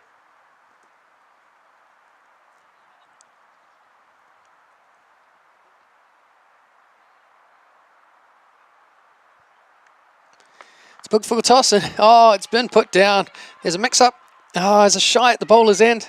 Now the ball's running away. There's no one to back it up, but I can tell you Lundell's not interested in trying to come back for the single. Well, I think it was Brock Nielsen there. It was a reasonable, comfortable height to catch. It was always sort of curving away from her, and it was hit reasonably well. So maybe it was hard into the hands, but it's the sort of opportunity that Denmark desperately need to take. So drop chance there.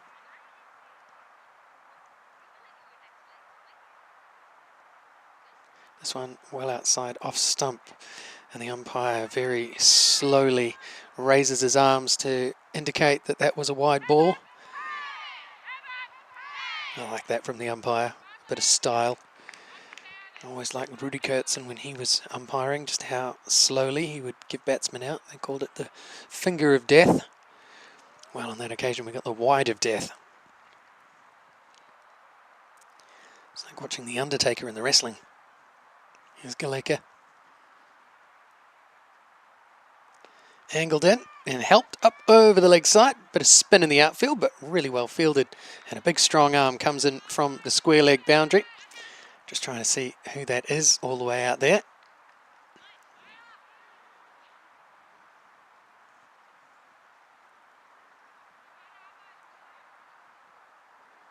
I can't quite see. In fact, it might even be a change in the lineup from yesterday.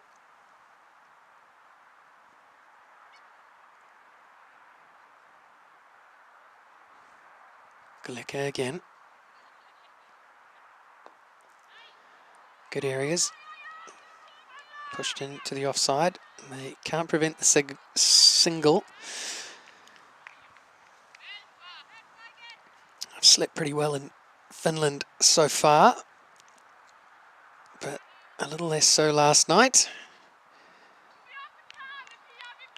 Whichever girls were in the room next to me last night were having a good time.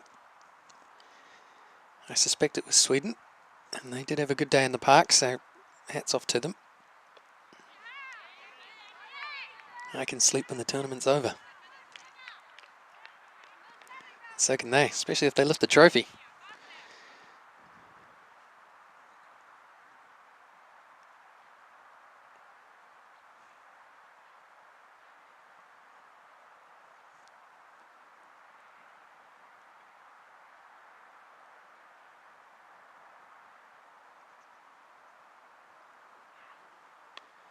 Good areas there, punched into the offside and no single available.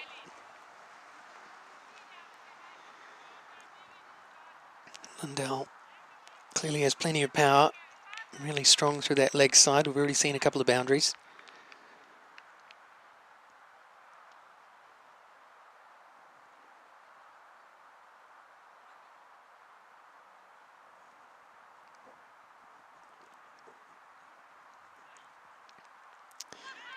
little bit of a play and a miss. So it suggests to me that while she's very strong through the leg side, there might be a little bit of a weakness in and around that off stump. That's an area that Denmark will hopefully look to target if they want to hold Sweden back, because at the moment they're off to the races after 4 overs. Sweden 28 for no wicket. Sweden had a very good time of it yesterday. They were well on track to put on a massive total against Finland before the rain arrived. And likewise, when they played Denmark yesterday and rolled them for 35, they chased that down in just 4 overs. So this is a strong batting outfit. Struck firmly into the leg side, and it looks like it's in the gap. The fielder runs around the ball. And they will come back for 2.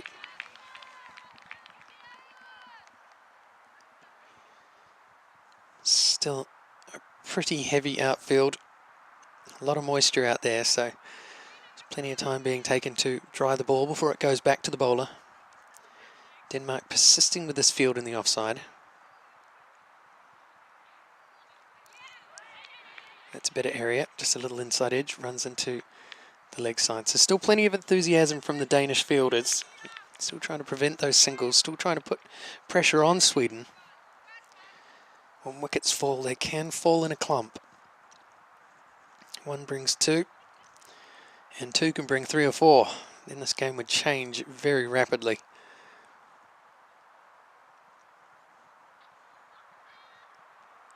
This one too short, high on the stickers, floats into the leg side where the fielders again can't quite get to it. Hard throw comes into the keeper. I don't know if that was a glare at a fielder there at square leg. Keep the ball up. No need to break my fingers. What did I ever do to you? So the 2 fielders out long on and square leg with Lundell on strike.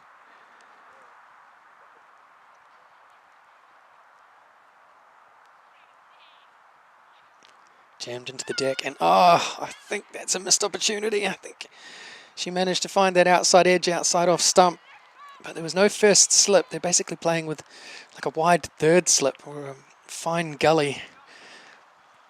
The keeper standing pretty close, unable to throw the hands at it. It really was a slips catch. So 2 runs to Lundell. Another missed opportunity for Denmark.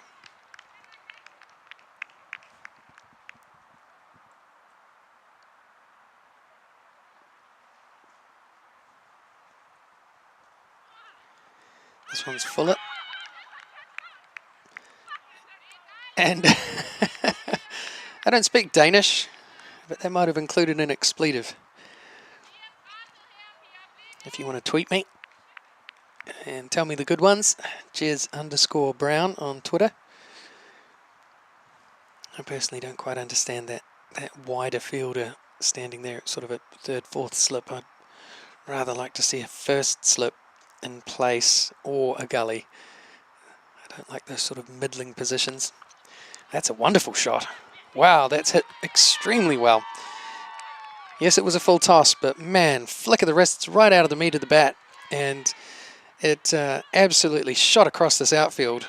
There were fielders out there, but all they could do was watch it zip all the way down to the pavilion. She really got a hold of that one. So the end of 5 overs, Sweden now 37 for none. They've got some real strength at the top of this order.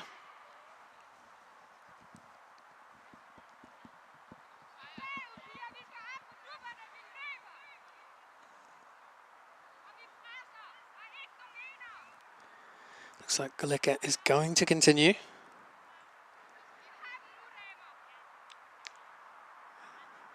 I'd be curious to see Anderson into the attack, bowling her donkey drops.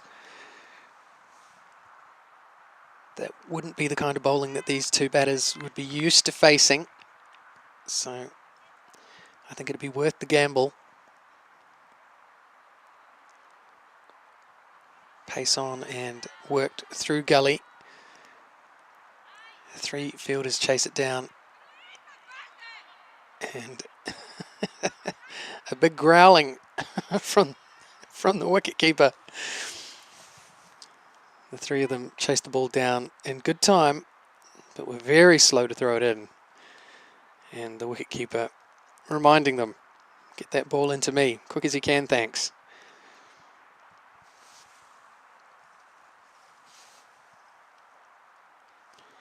And those were the exact words she used.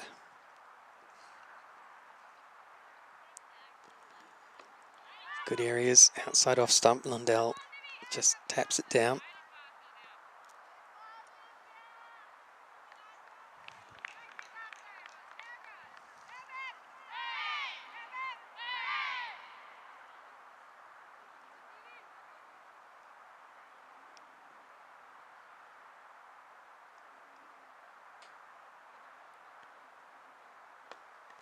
In the air, through the offside, but she's found the gap. Again, it's running down the hill, but it's been reeled in, and a good throw comes into the bowler's end. So only the single. Still a lot of energy in the field from the Danes.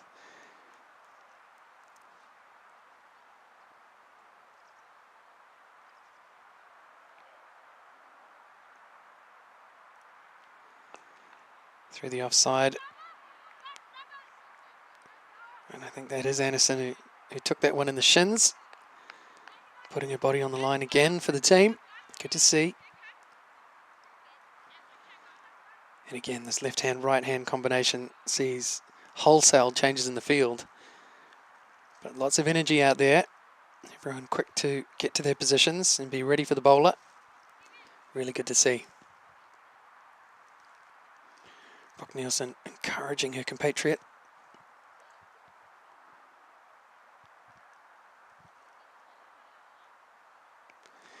Oh, it's gone under the bat. And that must have been close. That one just dipped.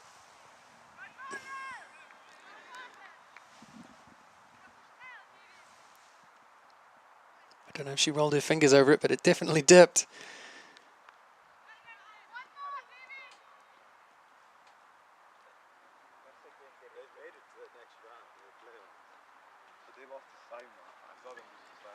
I think it was same again, but it's going to be that slow motion wider death. It might have been what Brooke Nielsen was suggesting to her before, just to try the slow ball.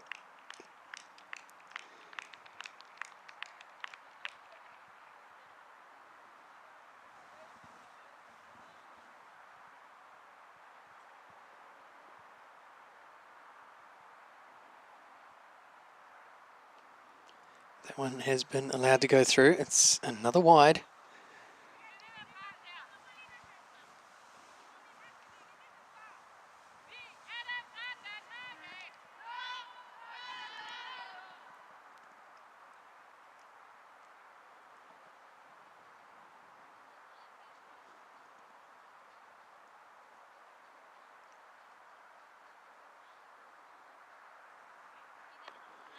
This time defended by Lundell. And that's the end of the over.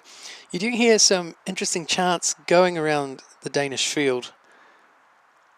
I absolutely love it. Different cultures from all over the world play their cricket in different ways. That's something I would love to see catch on around the world. One player shouts and all the others respond. It's like being at a punk rock show. Lots of encouragement still for the bowler.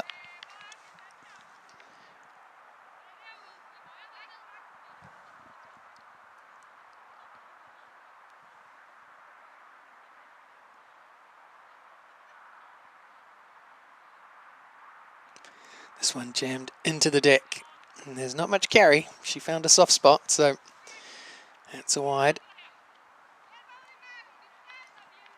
I talked about it briefly yesterday. These artificial pitches here in Finland, not made like you might find around the rest of the world.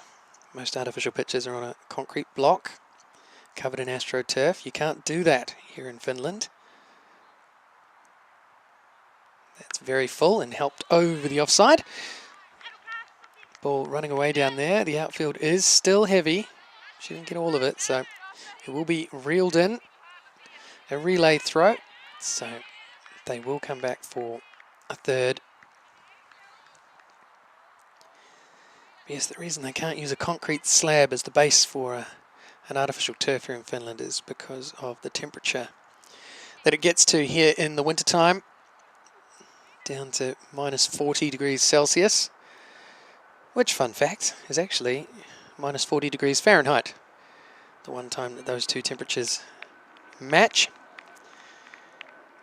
We can all agree it'll be minus 40 when it's minus 40, and of course that can cause concrete to crack.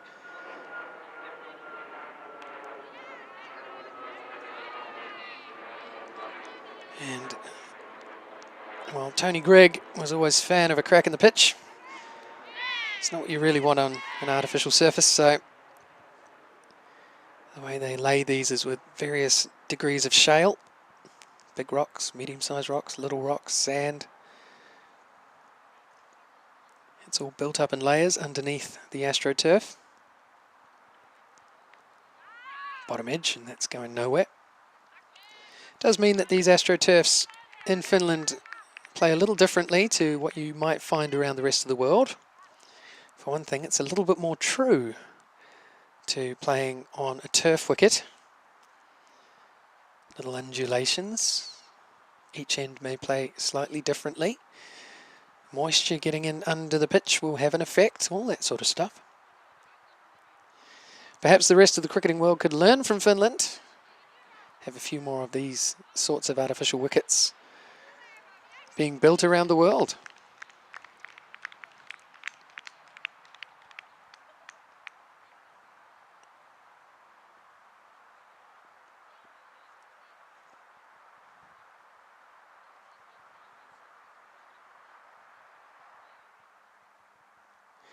Jammed into the deck, right off the toe of the bat. That is absolutely not where she meant to hit that.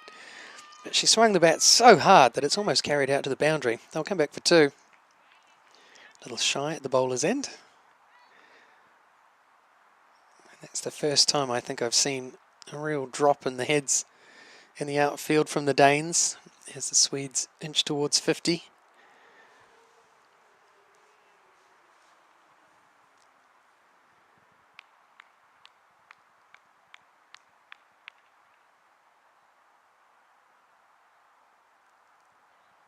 Brooke Nielsen setting herself. Again, jams it into the deck. And unfortunately, it's going to be another wide. During that first innings, we were joined by Madhu John from the Danish coaching staff. He talked about the lack of match practice that these players are coming up against.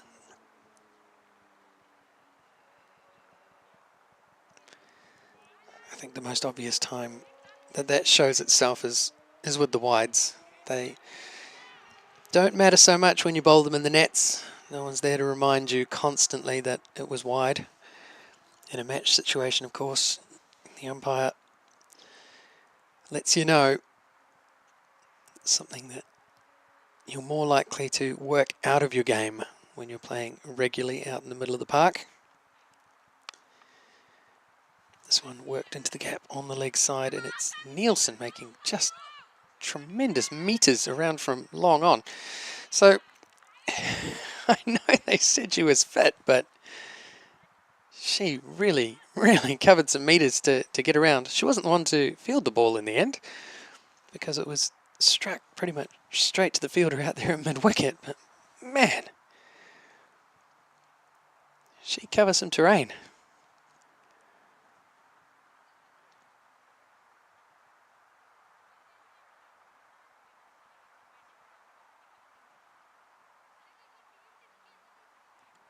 Full ball. That's more like it from Brock Nielsen. Tapped into the offside where there is no run. Takes a hat from the umpire. I don't think she's too happy with her work. Understand the frustration.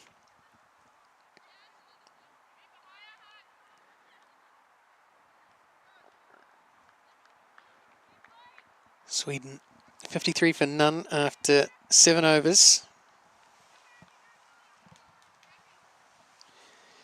Thus far making light work of this total.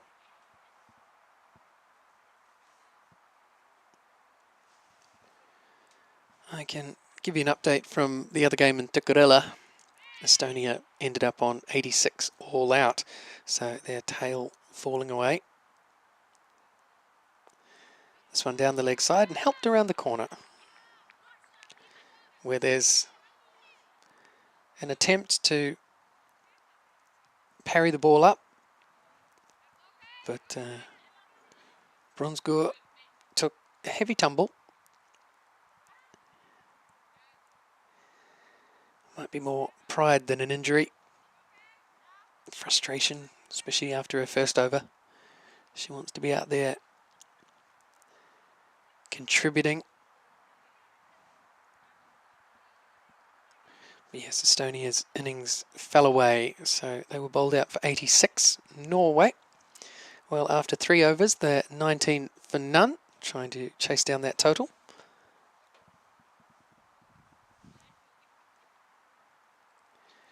That is a big effort and a big appeal. Worth a shot. Galeka bowling all of her overs on the trot from down at the brewery end. She's putting in a big effort. Hear it every now and again. A big grunt from her as she delivers the ball, putting in maximum effort. While Lundell casually looks out into that leg side. You feel she's going to have a swipe across the line here. There it is. Protection back at square leg, so just a single.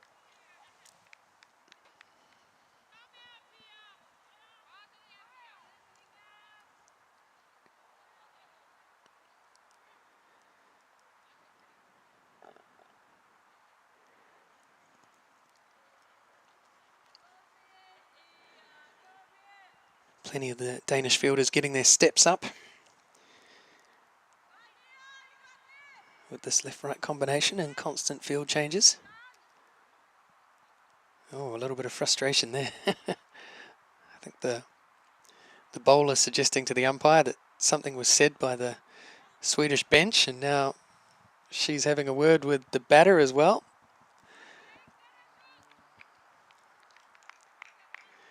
Don't talk like that to me, she says.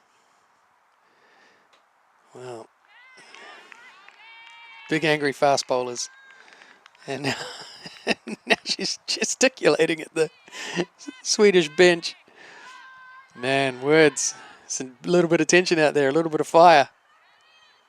Again, she's talking to the umpire. The umpire talking to the bowler. Brock Nielsen talking to the bowler. Deep breaths, calm down. Imagine there were 40,000 of them here. They've all got something to say. Now the umpires have come together for a chat while the bowler was running in. It was the batter who pointed that out to the bowler. Some emotions running high out there in the centre. I can't imagine what was said was too bad. On with the game, fellas. Let's go.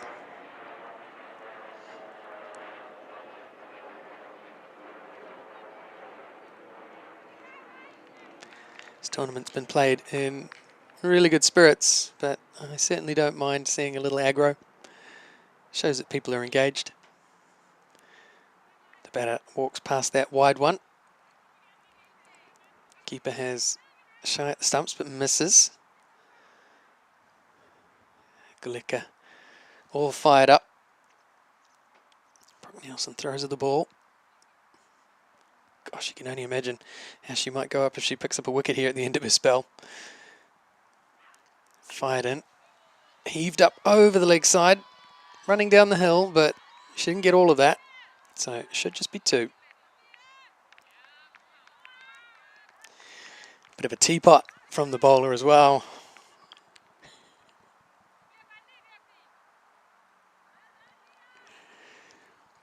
big angry fast bowlers. You get them at all levels of cricket. This will be the last ball of her spell.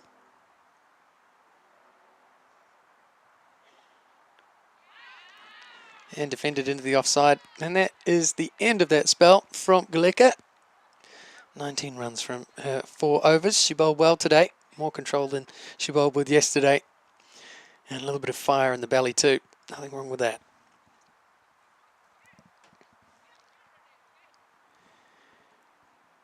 Also nothing wrong with the Swedish team supporting their batters from the sidelines. I'm sure that's who they were shouting at and not at the bowler.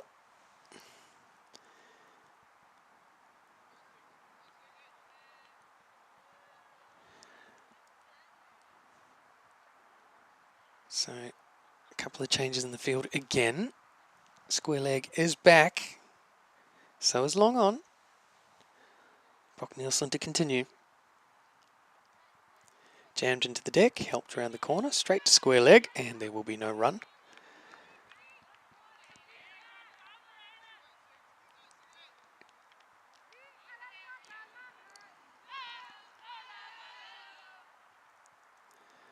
And there's those chants again from the Danish field, so they may feel like they're on a hiding to nothing, but they're not acting like it. This one jammed into the deck again, helped around the corner. Dalgur down there, broken hand and all, fires it in.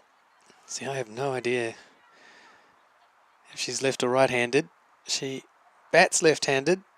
She threw that in left hand, given that it's her right that's broken.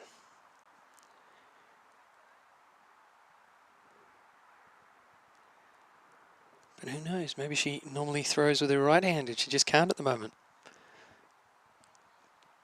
There's a few cricketers going around the world now who can throw with both hands. It's a good skill to have. This one tossed up, but it's just floated down the leg side.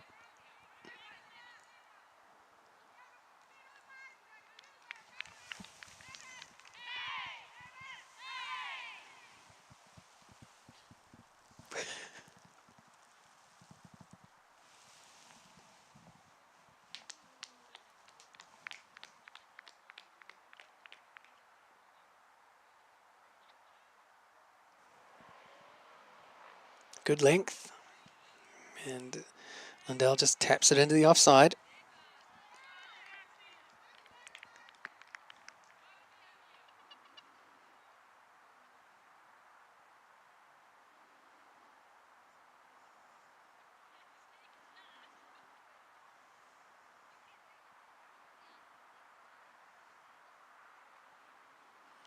That one left alone outside the off stump. Another wide. We were talking earlier about potentially having a Danish team in the Swedish women's competition. I think that sounds like a pretty good idea.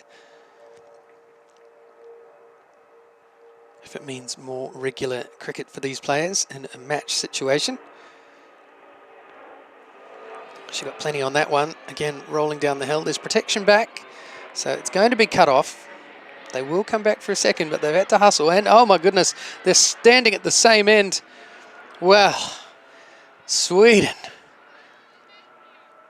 What happened? Well, I have to keep an eye on the scorer's box. Just how many runs were run there. Certainly looked to me like Gangwani ran a single while Lundell ran 3. You never want both batters standing at the same end. So a missed opportunity for Denmark. There was no chance really to throw it into the bowler's end from the boundary, so understandable. This one's popped up in the air and it's fallen right between the two fielders as they converge behind the bowler. Call that tactical on behalf of Sweden. Perfect little golf shot. Just chip it over the top of the umpire. No one standing there.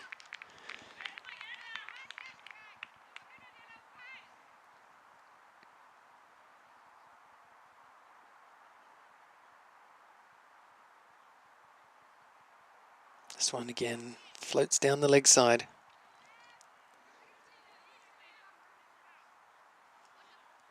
Lundell might not mind. Can have a breather.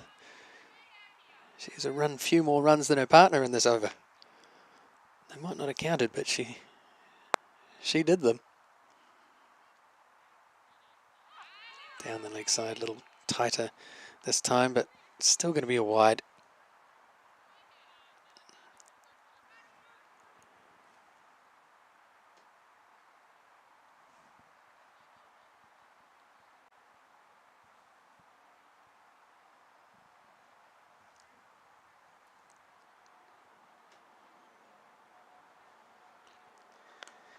Hit into the leg side, running down the hill towards the rope.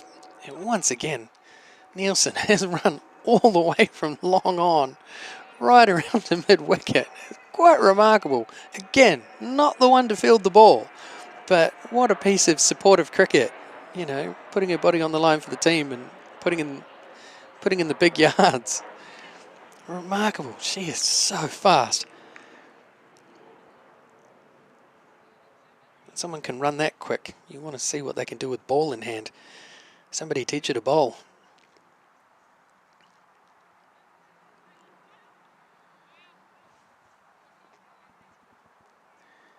Now, we are going to have a change enforced at the brewery end, with Galika finishing her spell.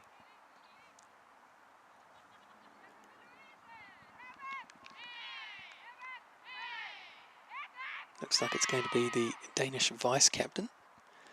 Still having a good time out there.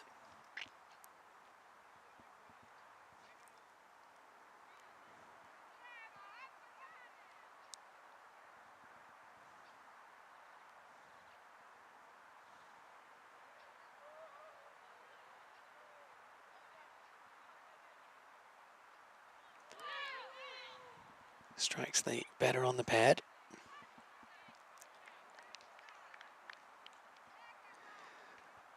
Now, I was told yesterday, even though her name is written Christensen, because she's Danish, it's pronounced Krastjonsson, which I'm still probably saying wrong.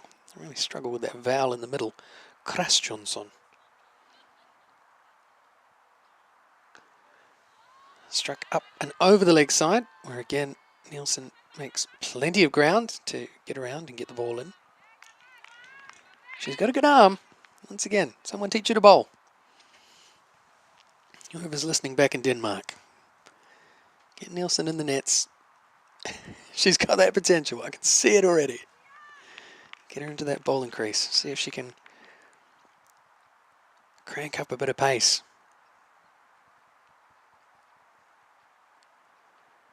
That one has wandered down the leg side, left alone.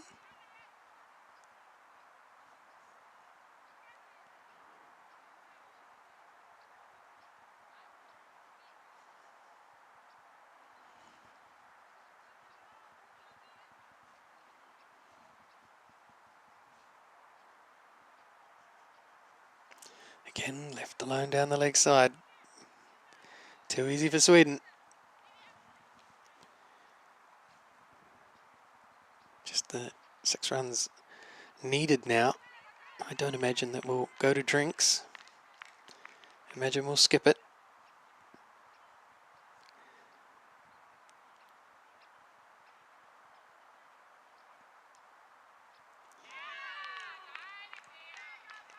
Playing a miss outside off stump.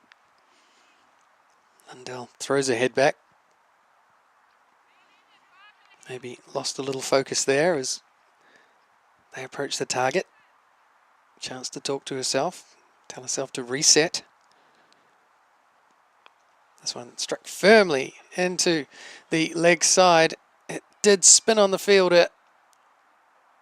It was Delgur who got her hand down to it as it spun past her, and that's what prevented it from going for 4, because the ball got all the way to the rope, not over it. So they'll get 2. Good bit of commitment there from Delgur down there at fine leg.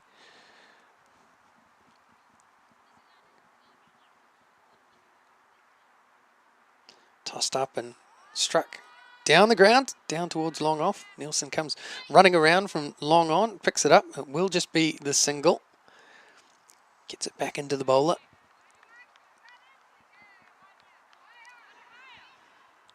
And I genuinely can't imagine that we're going to go off for drinks. Be very peculiar if the umpires were to call for it. One ball remaining in this over. Can they finish it here? Well, struck up and over the leg side. It's running down towards the square leg boundary, and that will be the victory for Sweden. A 10-wicket win over Denmark inside 10 overs. So really, really good win for Sweden. They played very, very well indeed. An improvement from the Danes from the crushing defeat that they suffered at the hands of Sweden yesterday, but not enough to be able to challenge this Swedish side, who are out-and-out favourites now to win the Nordic T20. No question about it. Real strength right across the board. So, improvement from Denmark, but a professional display from Sweden.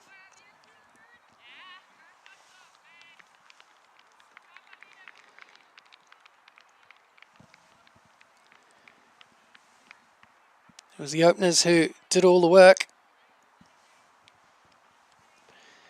21 extras that the Danes will wish they could take back, but Lundell and Gangwani put together a really good partnership. Carried the team through to 78 for no loss, and the victory today.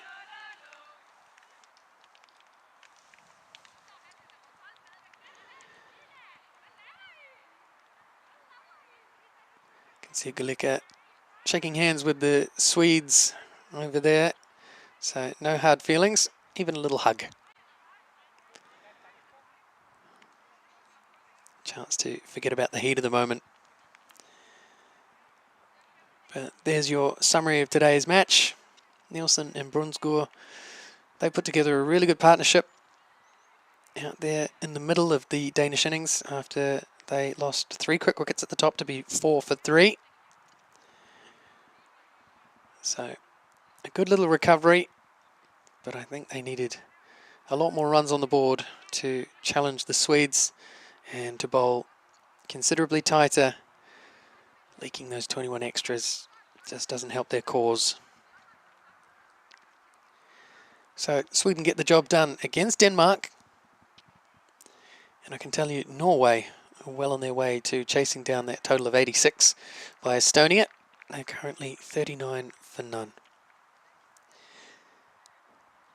More cricket to come later on today. Another game here in the afternoon at Gereva and over there at Tikkurila.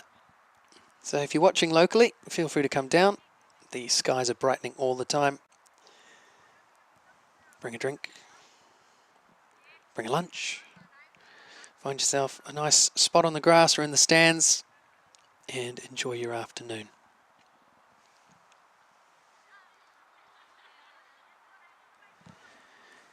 You can join us again online later today as well, as we bring more live streamed coverage of both those matches.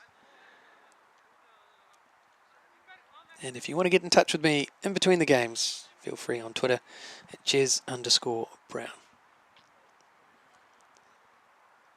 On behalf of the production team, I'd just like to say thank you very much for your support and all the viewers watching around the world. There's several thousand of you. Really appreciate you tuning in, sharing the links and letting people know about this tournament.